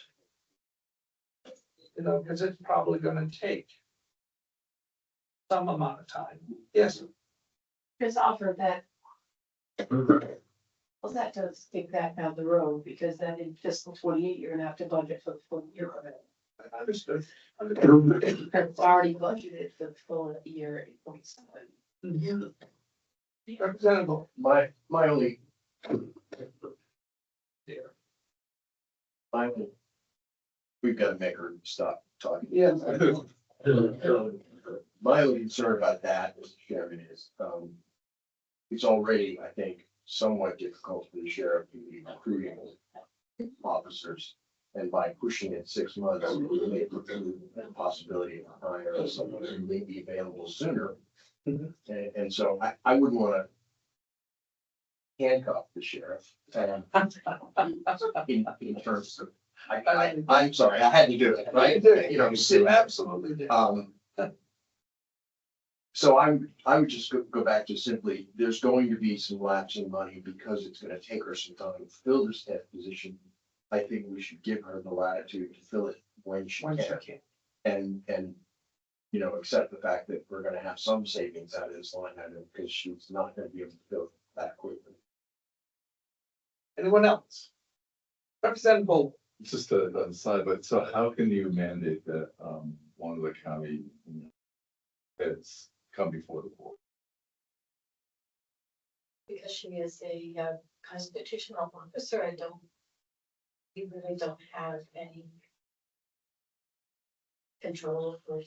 The only control the commissioners have, and this has been litigated, is over the budget of the sheriff's office. Do any of the other constitutional officers report to you, or not report directly to you, but come to describe their needs of the budget? Do we have any other constitutional officers? Of course. Are they all the elected officials? The Of treasurer, course I am. Okay. Yeah. All right. Yes, of course we do, but I think the more important question is, do we have any constitutional officers who do not back and share with the commissioners their budget needs and requests and so on? I think it's more the sharing with the, it's more the reporting out on what the activities. Oh, are. I see, okay, Yeah. I see, all right. Thank you for that clarification, I just wanted to be clear about this.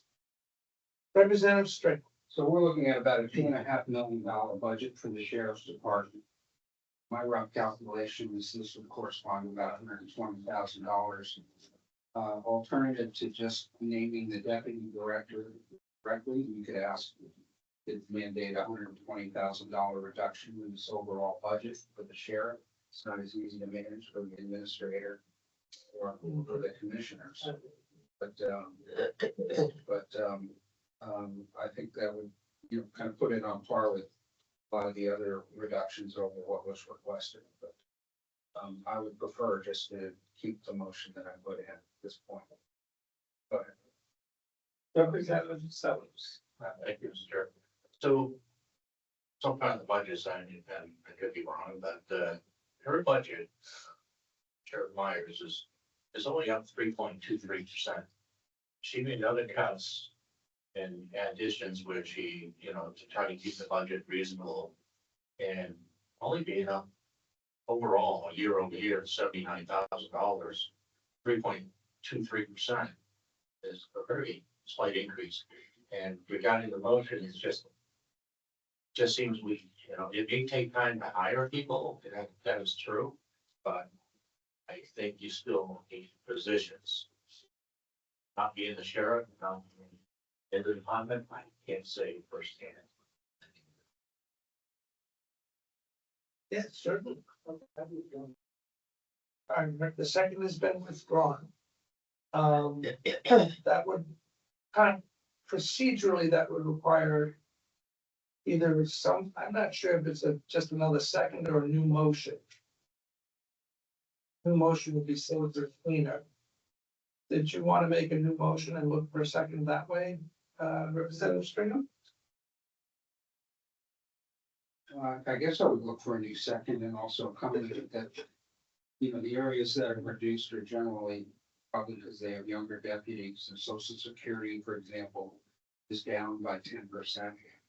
That's not really anything that's under direct control. That wasn't a specific line item cut that way. I don't see any big reductions that were made, and you know, support the argument that it's already a fiscally approved budget. So I would ask for another second. Is there a second? Okay. Time to move on from that one. Okay. Anything else on 14? 15 is the Director of Communications.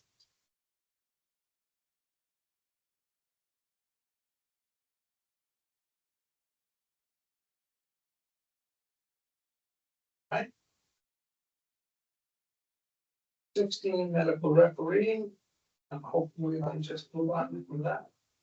17,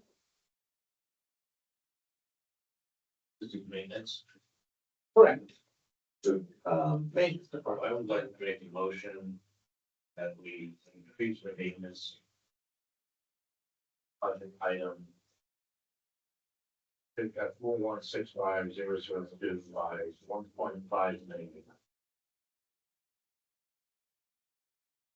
Is there a second? Representative Franz seconds the motion. The motion is to increase the maintenance. That's the COLA and merit increases. So Sure, that's the one I wanted. That's it. No, you sure you want it there? not there, not there. No. I take that back. Okay, so you're gonna withdraw that motion. I am withdrawing, yes. Okay, There's gonna be a maintenance line item somewhere, right? Someplace? Or is this on each one of the building? On the second page on 15 at the very bottom, maybe, no, that's just one area. That's No. so I look at, I read our maintenance line for the courthouse. Cause it's 811. 811. The line item 811 on page 19, is that the one you're looking for? Yeah, probably, yes. I did. I'll read one night. there we go, repair and maintenance of the courthouse. Was that your intent? Yes, but. All right, now it's right. So you want to state your motion again, please? Now. Yeah. No. So So let's do it now because we'll just get to, which line item is that? 4165. 811? 4165811. Repair and maintenance of the courthouse.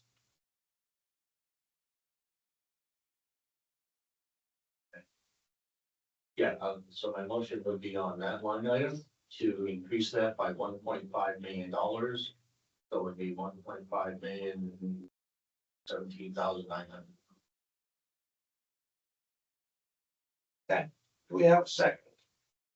Representative Franz seconds the motion. Gotcha. And speaking. Certainly, sir. So my thought is here is that we were taking from the unassigned fund balance, 101.5 million to reduce the budget. I think that money should be going to the courthouse to start doing some of the repairs that the courthouse needs. Again, going over that Ganson report, and the maintenance part of that and the cost was the additional 33,000 square feet of space being added. And I truly believe that the repairs may be electrical, boiler, windows, asbestos elevator or skylights. Is far less than that number that's reported. And the Ganson report, which didn't really come up with a separate number because it added in the 33,000 square feet. But I believe that number's put out someplace around 15 to 18 million dollars. And by putting in 1.5 million now, we can start doing some repairs and not even go forward any further with a new courthouse. Because the cost on that would be over 30 years, or 25 years, and it would probably look at still 75 to 80 million dollars, including all the interest and stuff. So I think we start putting money aside and start doing some of the repairs on this building. Further discussion. Representative String. The way I see the proposal is that money, would either go into reserve account for the courthouse, which makes it unavailable for any other purpose, or it goes to the unreserved fund balance, which would be available should we have emergency maintenance. The big challenge with, according to the report, is that as soon as you start doing any maintenance, it triggers a cascade of other repairs that need to be done. And essentially, we'd have to close the courthouse for multiple years to do major renovations, which, you know, having a source of funds other than a new note is one thing to consider. But I don't see us spending that money this year because there's, from the reports I've seen, that there's not meaningful repairs that we can do to major systems that we can do without closing the building, doing basically a major project. It's the right time to make that. I know that they've gone back and looked at the, we haven't had an update on the courthouse project and what's being done. So, I would suggest that we're gonna put more money aside, that we just put it in unreserved fund balance, that we should consider very carefully whether we want to ask the county residents to pay higher property tax to essentially have that money available in that source or not. So. Representative Opel is next. I'm certainly no expert in this area, as I recall the maintenance superintendent. The other issue along with here is that part of the cascading is once you begin the process of fixing something, you may trigger code requirements that essentially there's a lot that met code when the courthouse was originally built, but does not meet current code. But once you start down the process of fixing something, those requirements kick in, and that means once you start, you got to bring it up to code. So there's no telling what that cost would be. Representative Sellers. So I did talk to the fire marshal and he said there would be no update required if we're just doing repairs to the building as such.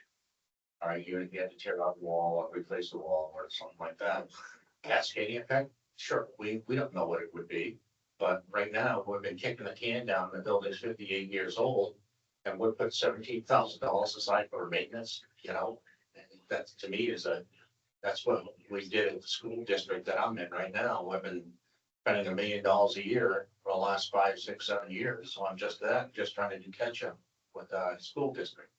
So I think it's time that the people aren't going to go for an $80 million courthouse. There's just no way. It's $75 million courthouse. It's just way too much money, and it's you know, to be bonded for 30 years. We could be over this in about 8 to 10 years, maybe 12 years, and be all done and all be up to date.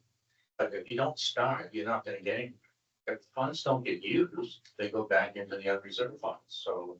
If we put them into place, at least we say, okay, if they start spending them, they say, okay, we can do the elevator for $1 million and we can get it done by this fiscal year. At least if something gets done, or we can replace the windows. Maybe they can put in smaller windows and or heavier pane or bulletproof, I guess, if you wanna say. You know, things like that. I mean, yeah, you might stop peeling back that onion, but we don't know. We don't know. And the report can say that because it's possible. I mean, just leave it at that. Representative Vogel.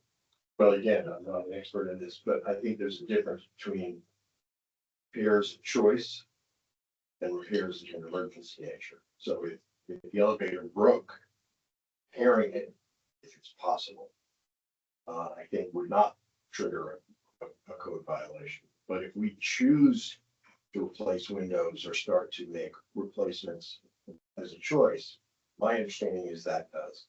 So I can add some clarity to this. I was hoping you might, Mr. Chairman.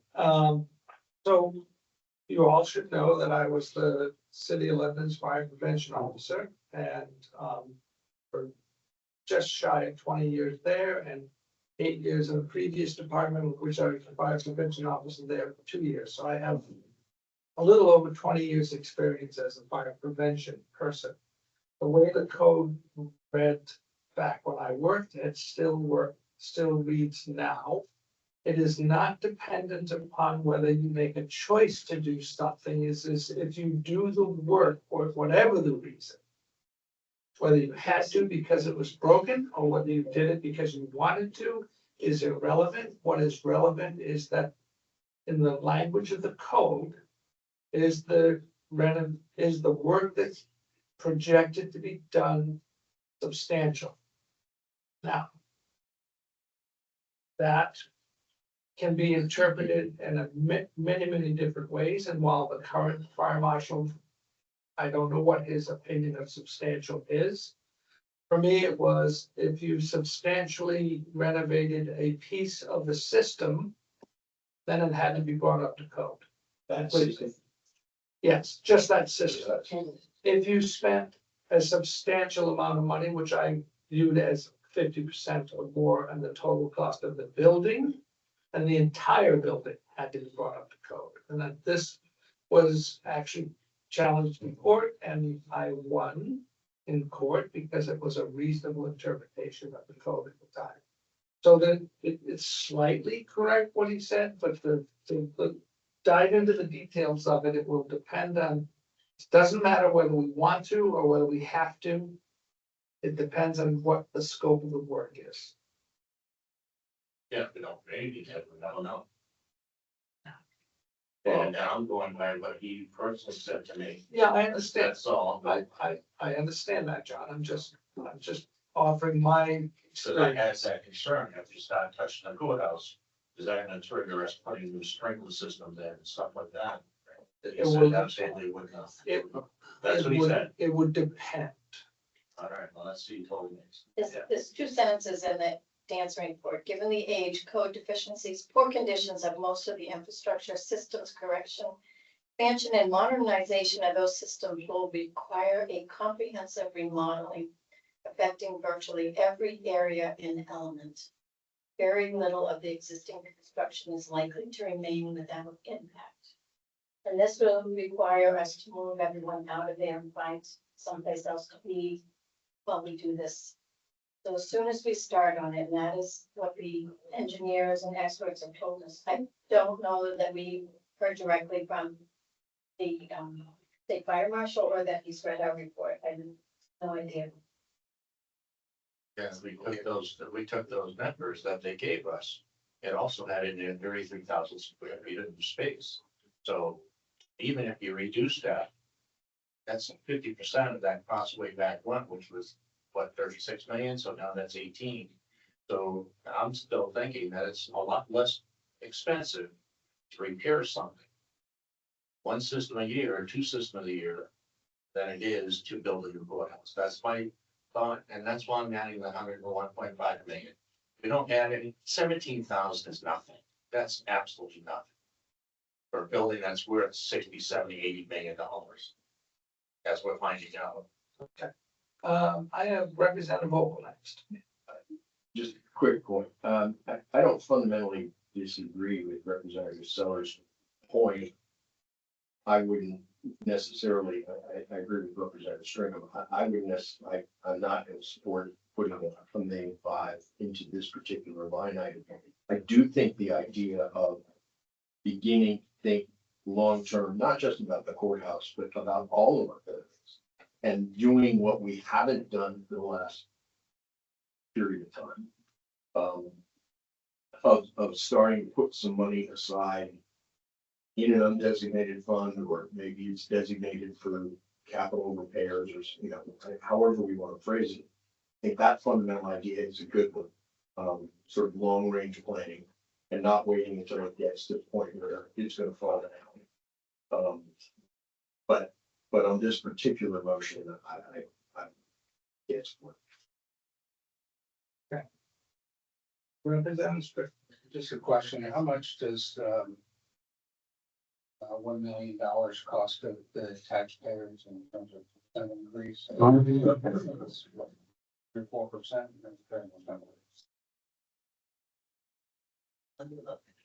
So, And then let Holly tell us. I mean, obviously it's the delegation and the county, and I know the commissioners and everybody's been doing a lot of work on the courthouse, project. A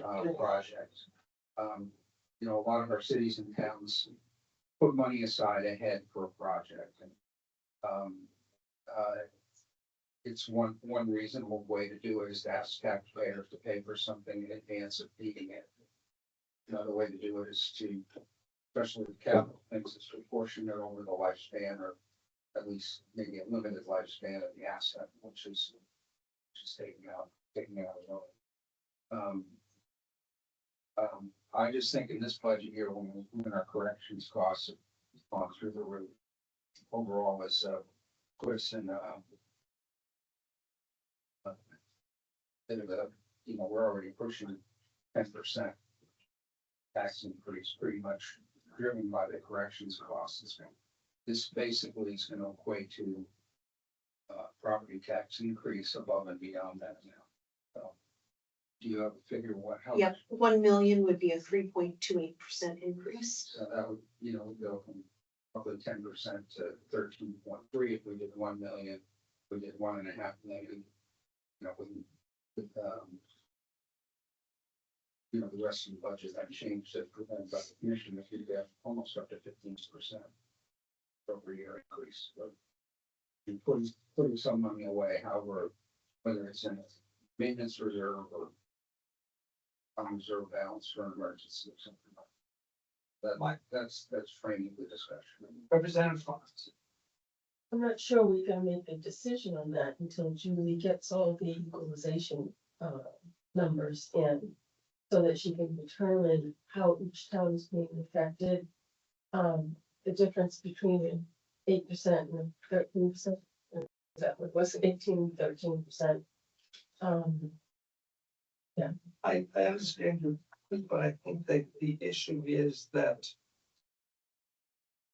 yes, there'll be a piece of information that'll tell the towns how it affects their individual rates, but nevertheless, any actions that we take here will change the proposed budget by a certain percent, regardless of what it does to the other individual towns. That change will be spread out differently amongst the towns, but the percentage will still be close to 15% if we do this. I, for one, find that unpalatable, a 15% increase in taxes. Yes. So again, I was looking to take that 1.5 million from the unreserved fund balance, which the commission has already taken and applied to the budget. All right, so they're saying it's okay to apply to the budget, but I'm trying to apply this to a need, especially in the courthouse, to be repaired. We gotta start doing something. And like you're saying, $1 million is 3 or 4 cents. You're right. Well, 3 or 4 cents for 15 years is better than 3 or 4 cents for 30 years on a new building. So that's why I'm looking at, it's a lot less expensive to go this way than it is to go with the new court building. And, you know, if we don't use the money, it goes back in the unreserved fund balance. It's that simple.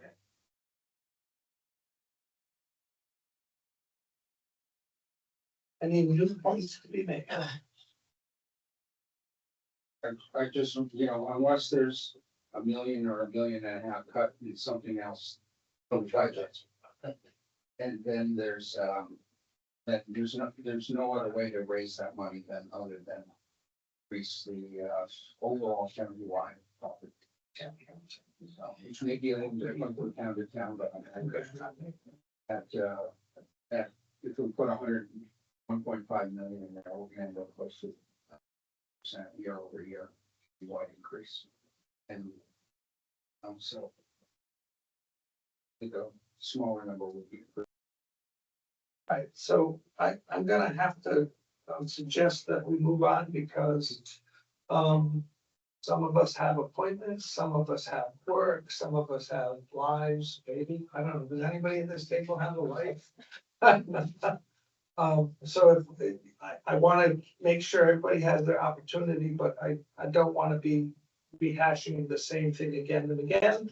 So I'm gonna ask for a vote. The motion is to, I assume this is a two-part motion because you're taking you're adding $1.5 million to the maintenance budget, but no corresponding change in the undesignated fund balance yet. So understand that that would have to be a two-part piece, correct, Holly? That's the motion. Yeah, well, yeah, okay. All right, so all those in favor of the motion, raise their hands. See two, all those opposed. Motion fails 5-2. All right, anyone else? Moving on, hopefully. Page 20.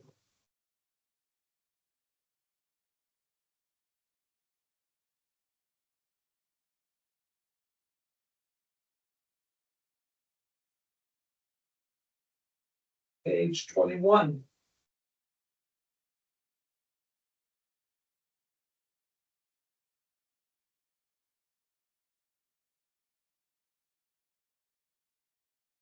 Twenty-two.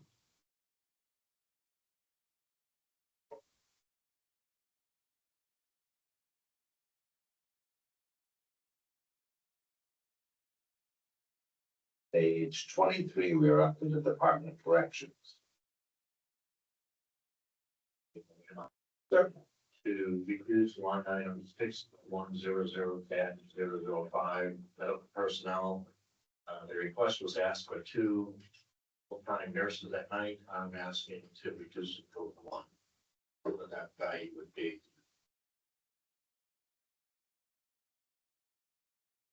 is there a second for this motion?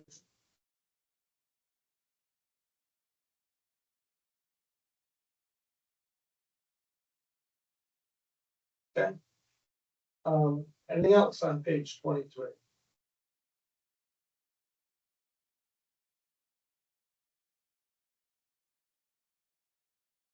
Page 24.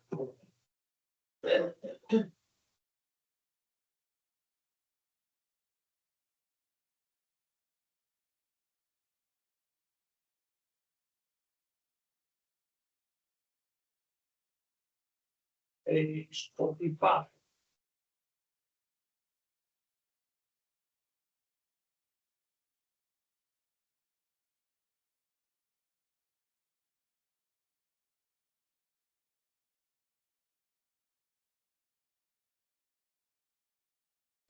Page 26.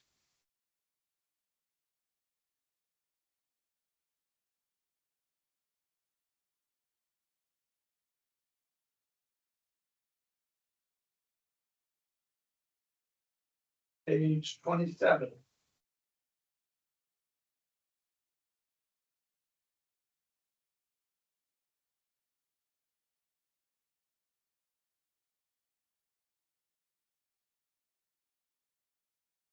Page 28. Social services.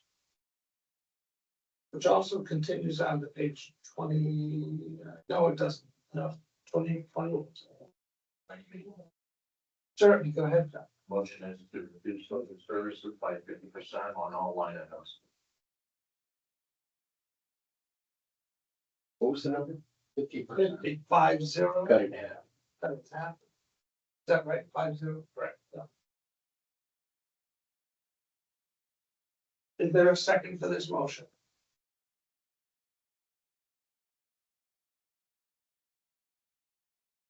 I don't see it. Okay. Thanks. Representative Franz, Could I make a motion to reduce by 25%? certainly, you certainly can make that. I'll second that. Okay, so the motion is to decrease the social services budget by 25%. Been properly seconded, discussion. Representative String, In this particular area, back 6, 8 years ago, focused a lot on, there was a lot of, groups in here, that we weren't exactly sure how it served our community and our budget. There basically was a change in, orientation to, target, organizations, nonprofits, that would have an impact, positive impact, not just on the community, but also on long-term pressure on the budget. Doing things like reducing recidivism, reducing a need for other county services like the nursing home. And, you know, I'd say the last 4 years I've felt very confident in virtually every dollar that goes into here is towards that purpose. So we get kind of a two-phase return. In addition, we're actually spending less on real dollars. There's no COLA in this budget, and we're using other support services. So I feel pretty good about this as being in the residents' interests and in the interest of the pressure on county government services to keep this going.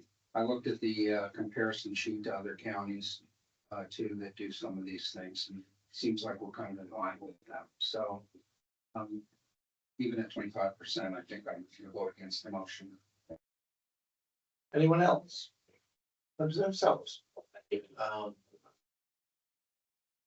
You said you looked at those other counties and we're lying, but I say we're not lying. I mean, some counties already have systemic nonprofits. Some have over 14. Matter of fact, I think the next one closest to us had 14. We're doing over, I think if I added them all up, it's over 30, 32, thereabouts, okay?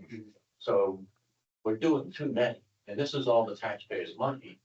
And on your thought here, you know, if you could give me some statistics or some analysis that proves that we're saving, that these, you know, these type of nonprofits are saving us money, especially with the nursing home or something like that, I'd like to see that. But I, you know, just to say that it is, I don't know. Do they help the community or the county? Yes, and Jen, yes, because they're all our, you know, citizens of taxpayers, right? So my thought here is we're spending a lot more than all 9 other counties, basically, you know, at this point. And we're spread out way over twice as many nonprofits than any other county. I think we're at this point, could say taking advantage of the taxpayer. Right, this all, I don't know, but I'm saying we're got way too many we're carrying. And we don't have the same populations as the other counties. Representative Vogel. I just counted and maybe I'm wrong, but I think it's 21 is the number. But I will say, we are a geographically very large county. And some of these are regionally based. You know, to expect someone from Canaan to drive to Littleton for our payroll to get services, is I think unreasonable. Other counties don't have the same kind of geographical challenges that we do, both in terms of distance and in terms of elevation. So, you know, I would say, I think this is appropriate. Is that strange? Did you have your hand up? I think that's. That covered it. Okay. Anyone else? All right, so the motion is to cut the social services budget by 25%. See a show of hands for all those in favor of the motion. I count 2, all those opposed. 5. Motion fails. Way up to page, given the vast scope of that motion now, I would assume we're up to page 29 now. Already?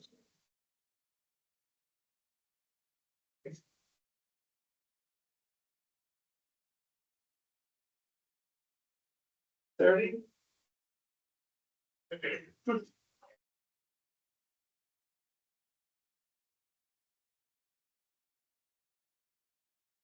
One.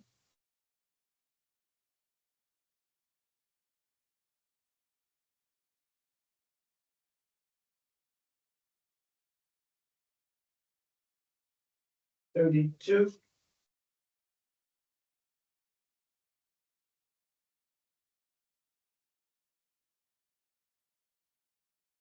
$33.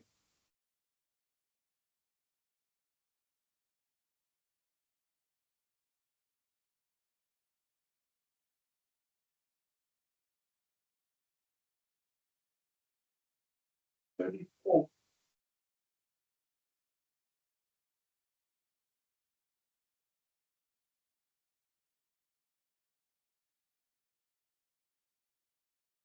$35.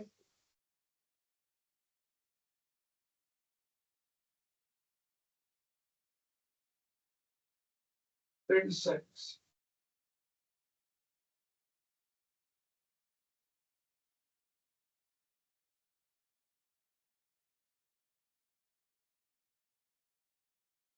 Little joke here, folks, seeing as I won't be a delegate member next cycle either way. Can I increase this to give everybody a raise? That'd be no. 37.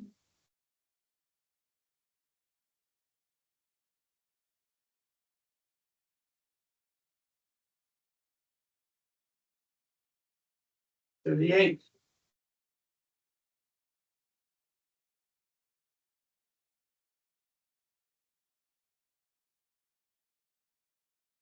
And that includes, that continues on to 39, same section.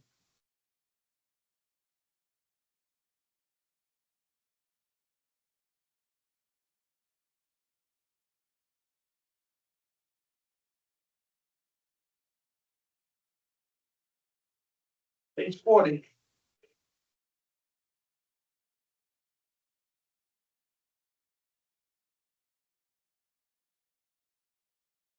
Page 41.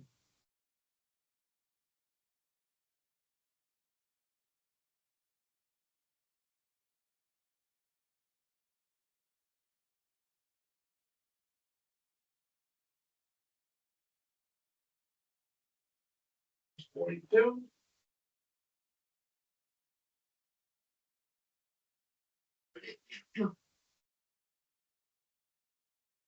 $43.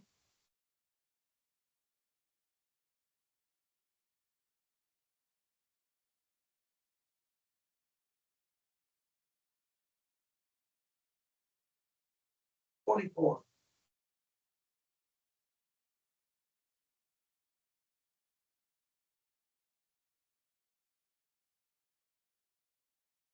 Right, page 45.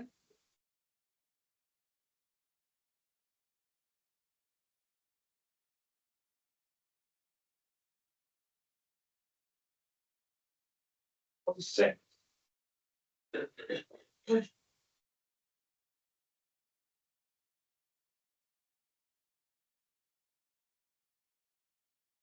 7.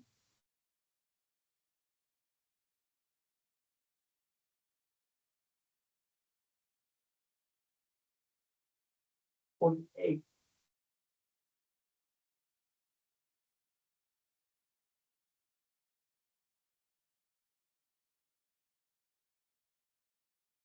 $49.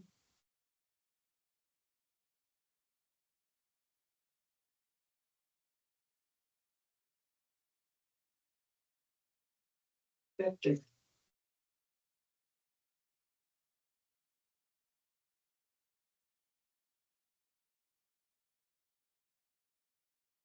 $51.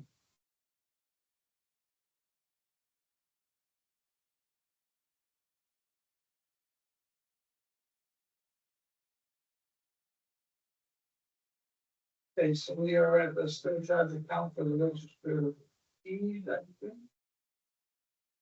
Corrections, changes, or whatever in that.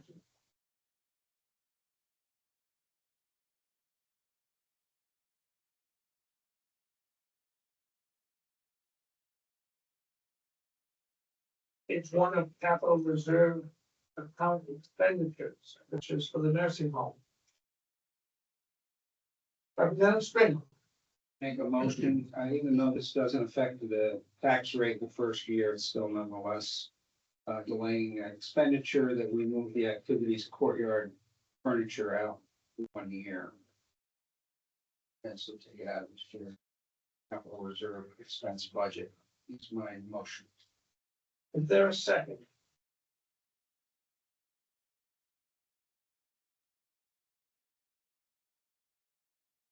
Anyone? Page 2, dispatch capital reserve.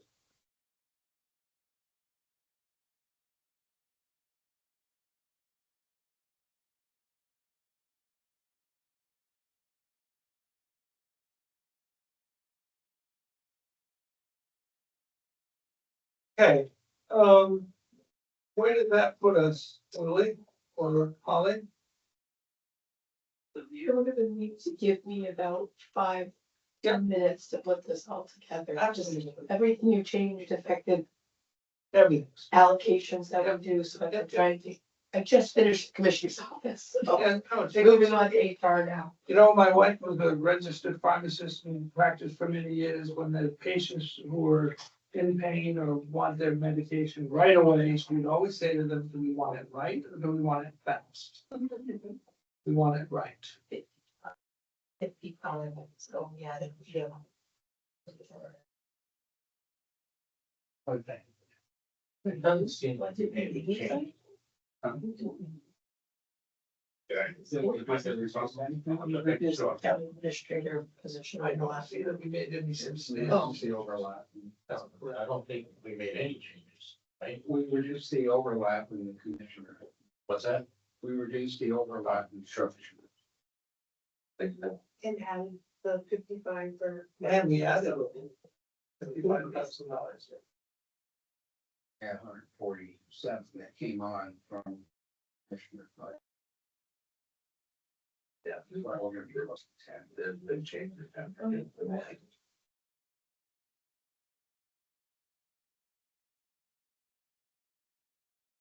We've been here a while. What was the 55 that we had? The wage study. Wage stuff. Oh, right, of course. We have been. And everybody wants to take, well, Julie's doing that, so she doesn't feel any pressure whatsoever. Why don't we all get up and take a little walk and chill or whatever and give her the time she needs. There's Words of wisdom to share with us? I'll just explain the sheet real quickly, Please. just so you can see the changes and where we were and where we're at now after your votes. So, you'll see, of course, where we began the budget, the commissioner's budget at the top was the 60,536,966. The first, 8 or so down through 014140 Those are all the changes to the elected official salaries. So what was it's the difference between what was whether it was the elected official or whatever was put in, whatever was requested. that's the difference, keeping in mind that it's only 6% of, 6 months of the elected official salary in the fiscal year 27 budget, because it begins in January, so the changes. The county administrator from 001 down through, well, frankly, down through 02, 5100, 271. Those are the changes to the changing it to the 1 month overlap. Of course, you have to, not only do we make those changes to the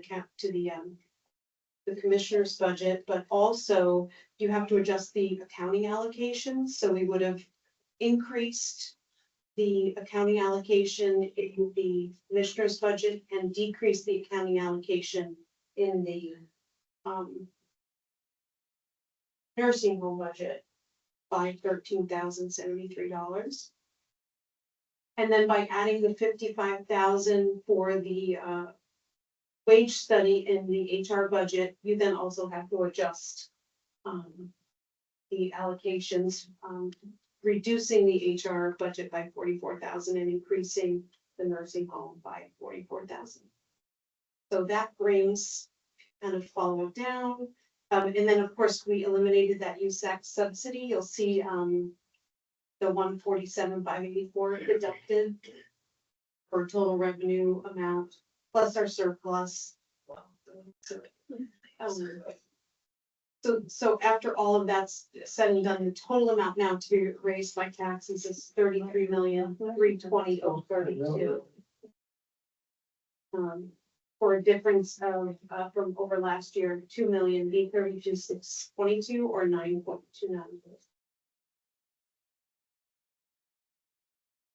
Okay. Any questions?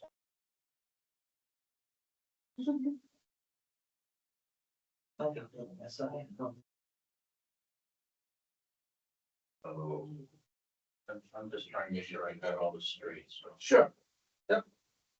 You added 55,000. We took away 30,000.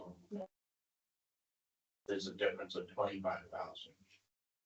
I know you're shifting back and forth here, and I'm just, and of course what else did we take out, I guess? Took out some revenue. Was that- We took out revenue for 147. Right, that's that. I was people with the revenue. I was trying to. For that. Yeah, Okay. the difference yeah. between, So if you know, I'm sorry, go ahead.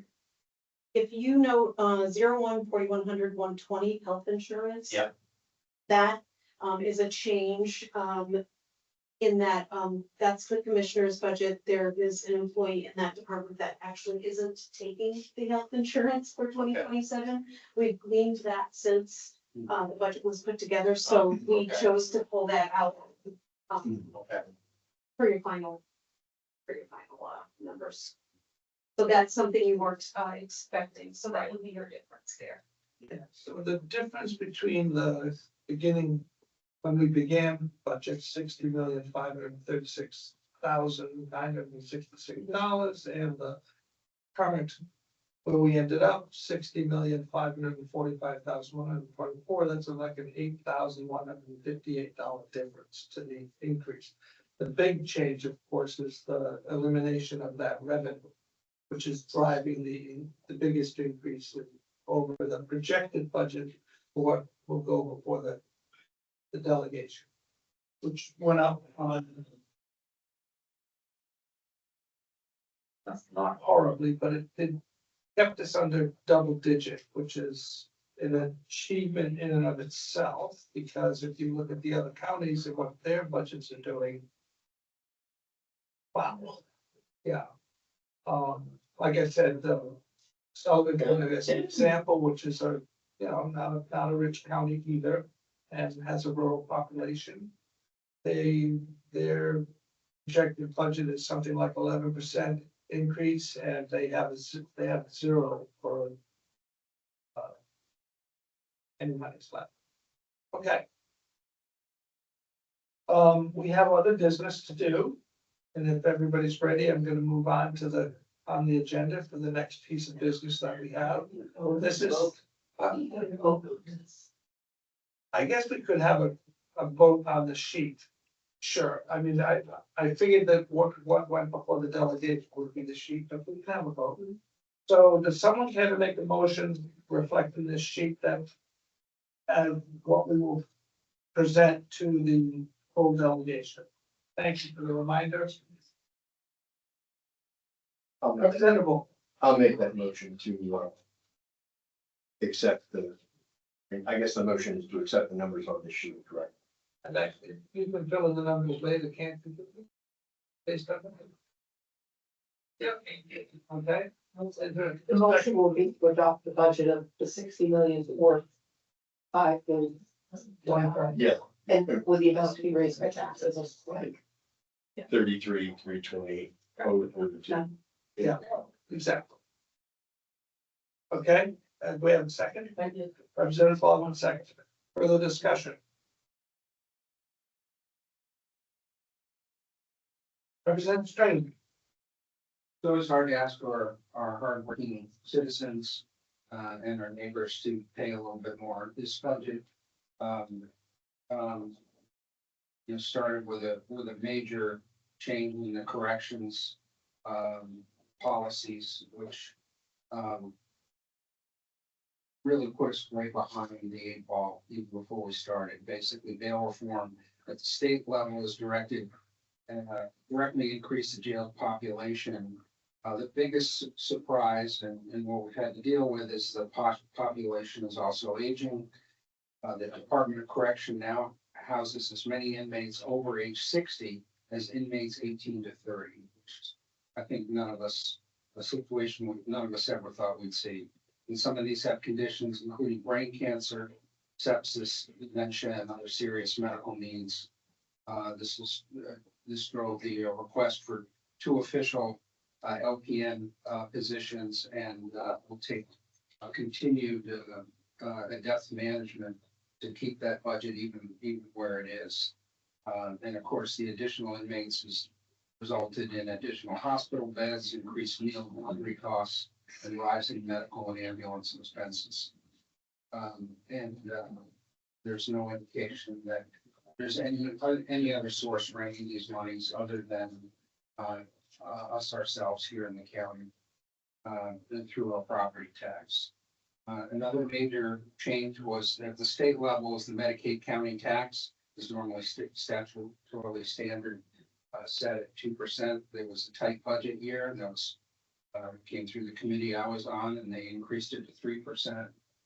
So that's 1% extra the first year, another 1% increase the second. Yeah, that's quite a bit of money in that part. And we're still going against the headwinds of some of the structural changes that are going on.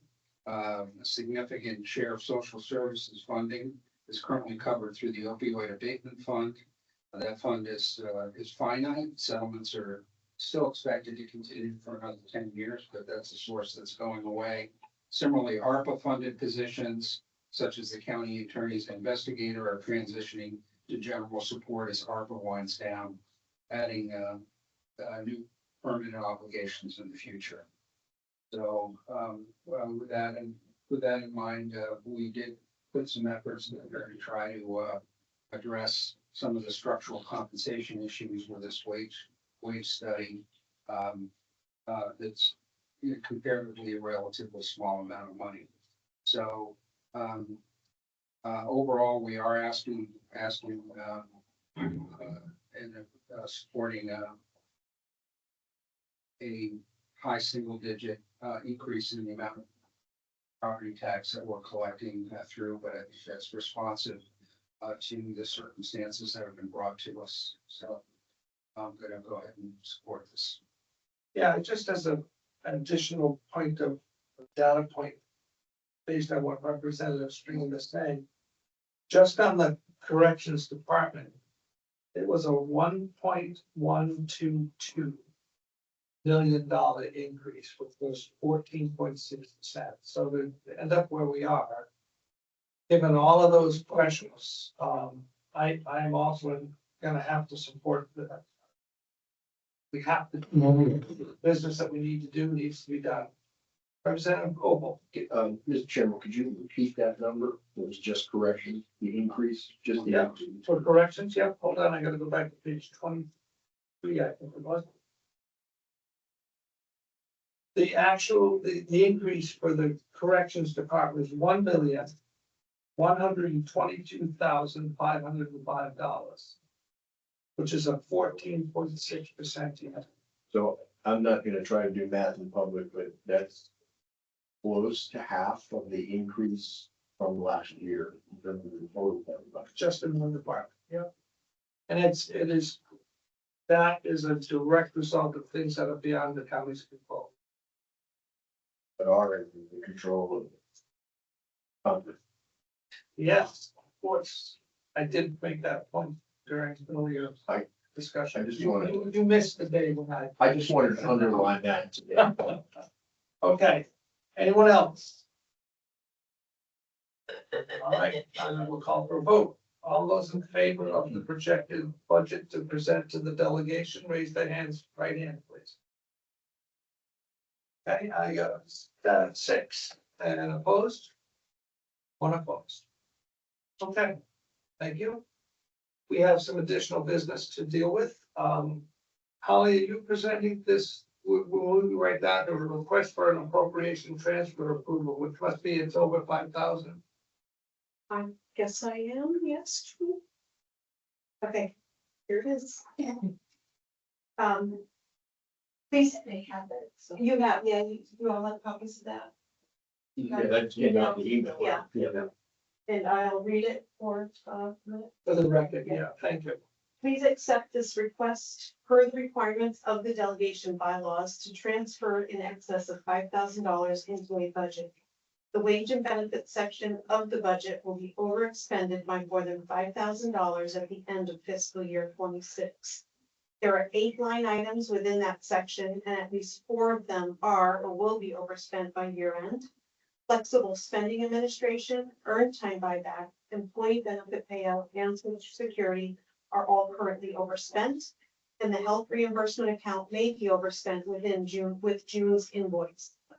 I project that the section will be overspent by $50,000 to $70,000 by year end. There is currently an overspent balance of $40,592.88. The actual amount will depend on how much the June invoices are. Monies to cover these overages will come from lines within the budget with remaining funds. Thank you for considering this request. Questions from the delegation? Representative Sells. So which lines of this? First from. All different, have that spreadsheet, but A little here, a little there. a little bit. So the actual amount that we're approving to be transferred is to be repeated. There isn't an actual amount because we aren't through June yet. Right, so It's estimated to be 50 to 70,000. So if there's no actual amount, why do we have to? Because I won't see you again before the end of the fiscal year. So I see. I went through and identified any that will be overextended that year. And then this is because you don't meet with summer, is the best I got. Okay. Yeah, it is indeed. Guys, come back in July if you want to. What's the motion you're looking for? For approval to transfer more than $5,000 into the wage and benefit 867. Typically, we would put an amount to it, wouldn't we? Joe? We pulled out last year or the year before, we had the IT budget, you made the same motion and approved that. But I don't. Yeah, okay. I'm just trying to, this is very rare circumstance that we have to do this, which is why I don't have enough collective memory. Representative Opal was next. Can I make the motion to approve this contingent on a report from the county administrator or the deputy administrator as soon as possible after the close of the fiscal year, what the actual amount was. Yes, but we always provide that at the September executive committee meeting because we do. Over fall fiscal year 20, I'm just, whatever we, 26. I'm asking for a report. That's fine. I can tell you the amount. That's just, So that was a motion. So we need to get a second for that. Second, Representative Stringer, did you have a comment as well, sir? well, the way he phrased it was better than the way I was, which is to say not to exceed $100,000. Okay. Okay, all right. Any further discussion? Take a vote, please. All those in favor of the motion? Unanimous? Our next meeting date is the full delegation meeting when this budget will be presented to them.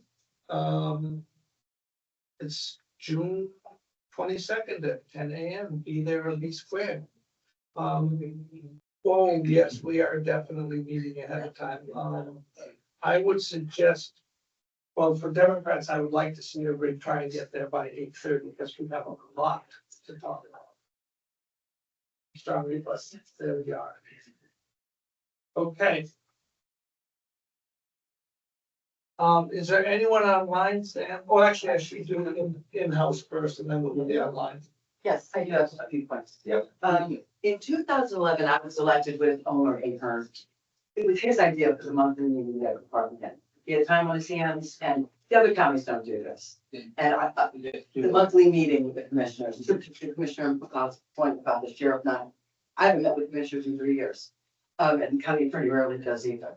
Other counties don't do that, maybe quarterly or something so like that. So that's a point. That was Omer's brainchild to drag everyone in here once in a while. Okay. To that point, Chair and whoever the future chair of the delegation, I would highly recommend that the executive committee consider meeting either quarterly or on a rotating basis with the constitutional officers. You're the lawmakers to hear what's going on from us directly. What's happening here. To that point, Grafton County was just named number 2 behind Rockingham and the second highest median housing price. Because it's a desirable place to live. And to Martha's comment, Airbnb is buying them. The salary survey that we did was complete garbage and waste of money, and I'll happily elaborate if you'd like to. Garbage. Please, ahead of the next salary survey, read the employee manual. So many good questions on right there in the employee manual on benefits. And last but not least, the clarification on the county attorney was said in the discussion of our lawsuits that she's not handled internal complaints, and that's not true because in 2022, when I complained to the Department of Labor and fraud, and abuse on ARPA spending and on my targeted harassment, she was assigned the investigation and she called it a personality conflict and it was squashed. So she handled that internally now. Thanks, everybody. Thank you. Second, I'll be with everybody. Yeah. Yep. Someone online? Take the mail. Mr. DeMayo. Yeah, thank you for the opportunity there, Mr. Chairman. I don't know what it is with the transparency of the sound at this meeting, but it was atrociously bad. I called 3 times to have the transparency issue corrected and got no response. I've been listening to these meetings for about 2,500 hours over the last year and a half. After 35 years of teaching and taking over 10 years of college courses, postgraduate courses, and I would grade this meeting as an F. Mr. Representative Opal had his back to the camera and to the mic. Representative Stringham, the same thing. Some people have got their hands across their mouths, can't understand what they're saying. Some people are talking softly, can't understand what they're saying. This should be a meeting for the taxpayers to understand what the budget budget votes are, and we can't have, we don't understand them. I try week after week to applaud the commissioners' meetings and to applaud the executive committee meetings, but I can't find any reason to applaud the meetings because they're such atrociously bad in transparency to the taxpayers. If I were giving you if I were a religious leader, I would say this is a mortal sin of a meeting. Some working at the county are making $3,000 a week, and we got people in the county who are making $100 a week. So to say that the salaries are unfair or unrealistic is misleading. The COLAs that were given out, from what I understand and saw, were based on the CPI-U of Boston, Needham, and Cambridge. Those are the three most expensive cities in New England, especially Boston. We're a rural county. How can you be giving out a CPI COLA of a Boston urban expensive city to those people who live in a rural, I don't want to use the word backwoods, but we are in the backwoods of New Hampshire. And you're giving people a COLA based on an urban city, the most expensive city in New England. Mr. Chairman, I think you are guilty of violating RSA 91A by not repeating the motions as they come about. You don't repeat all the motions, and we don't understand what the motions are sometimes. So there's a lot of issues with these meetings, a lot of issues that need to be corrected, and the taxpayers should be granted a little more courtesy, and because we're paying your salaries, and you should give us a little more courtesy for having these meetings. We understand what's Mr. going on. DeMayo, you are past your allotted time. Thank you very much for your comments. And with all that said, I think we are at adjournment. Yeah. They're adjourned.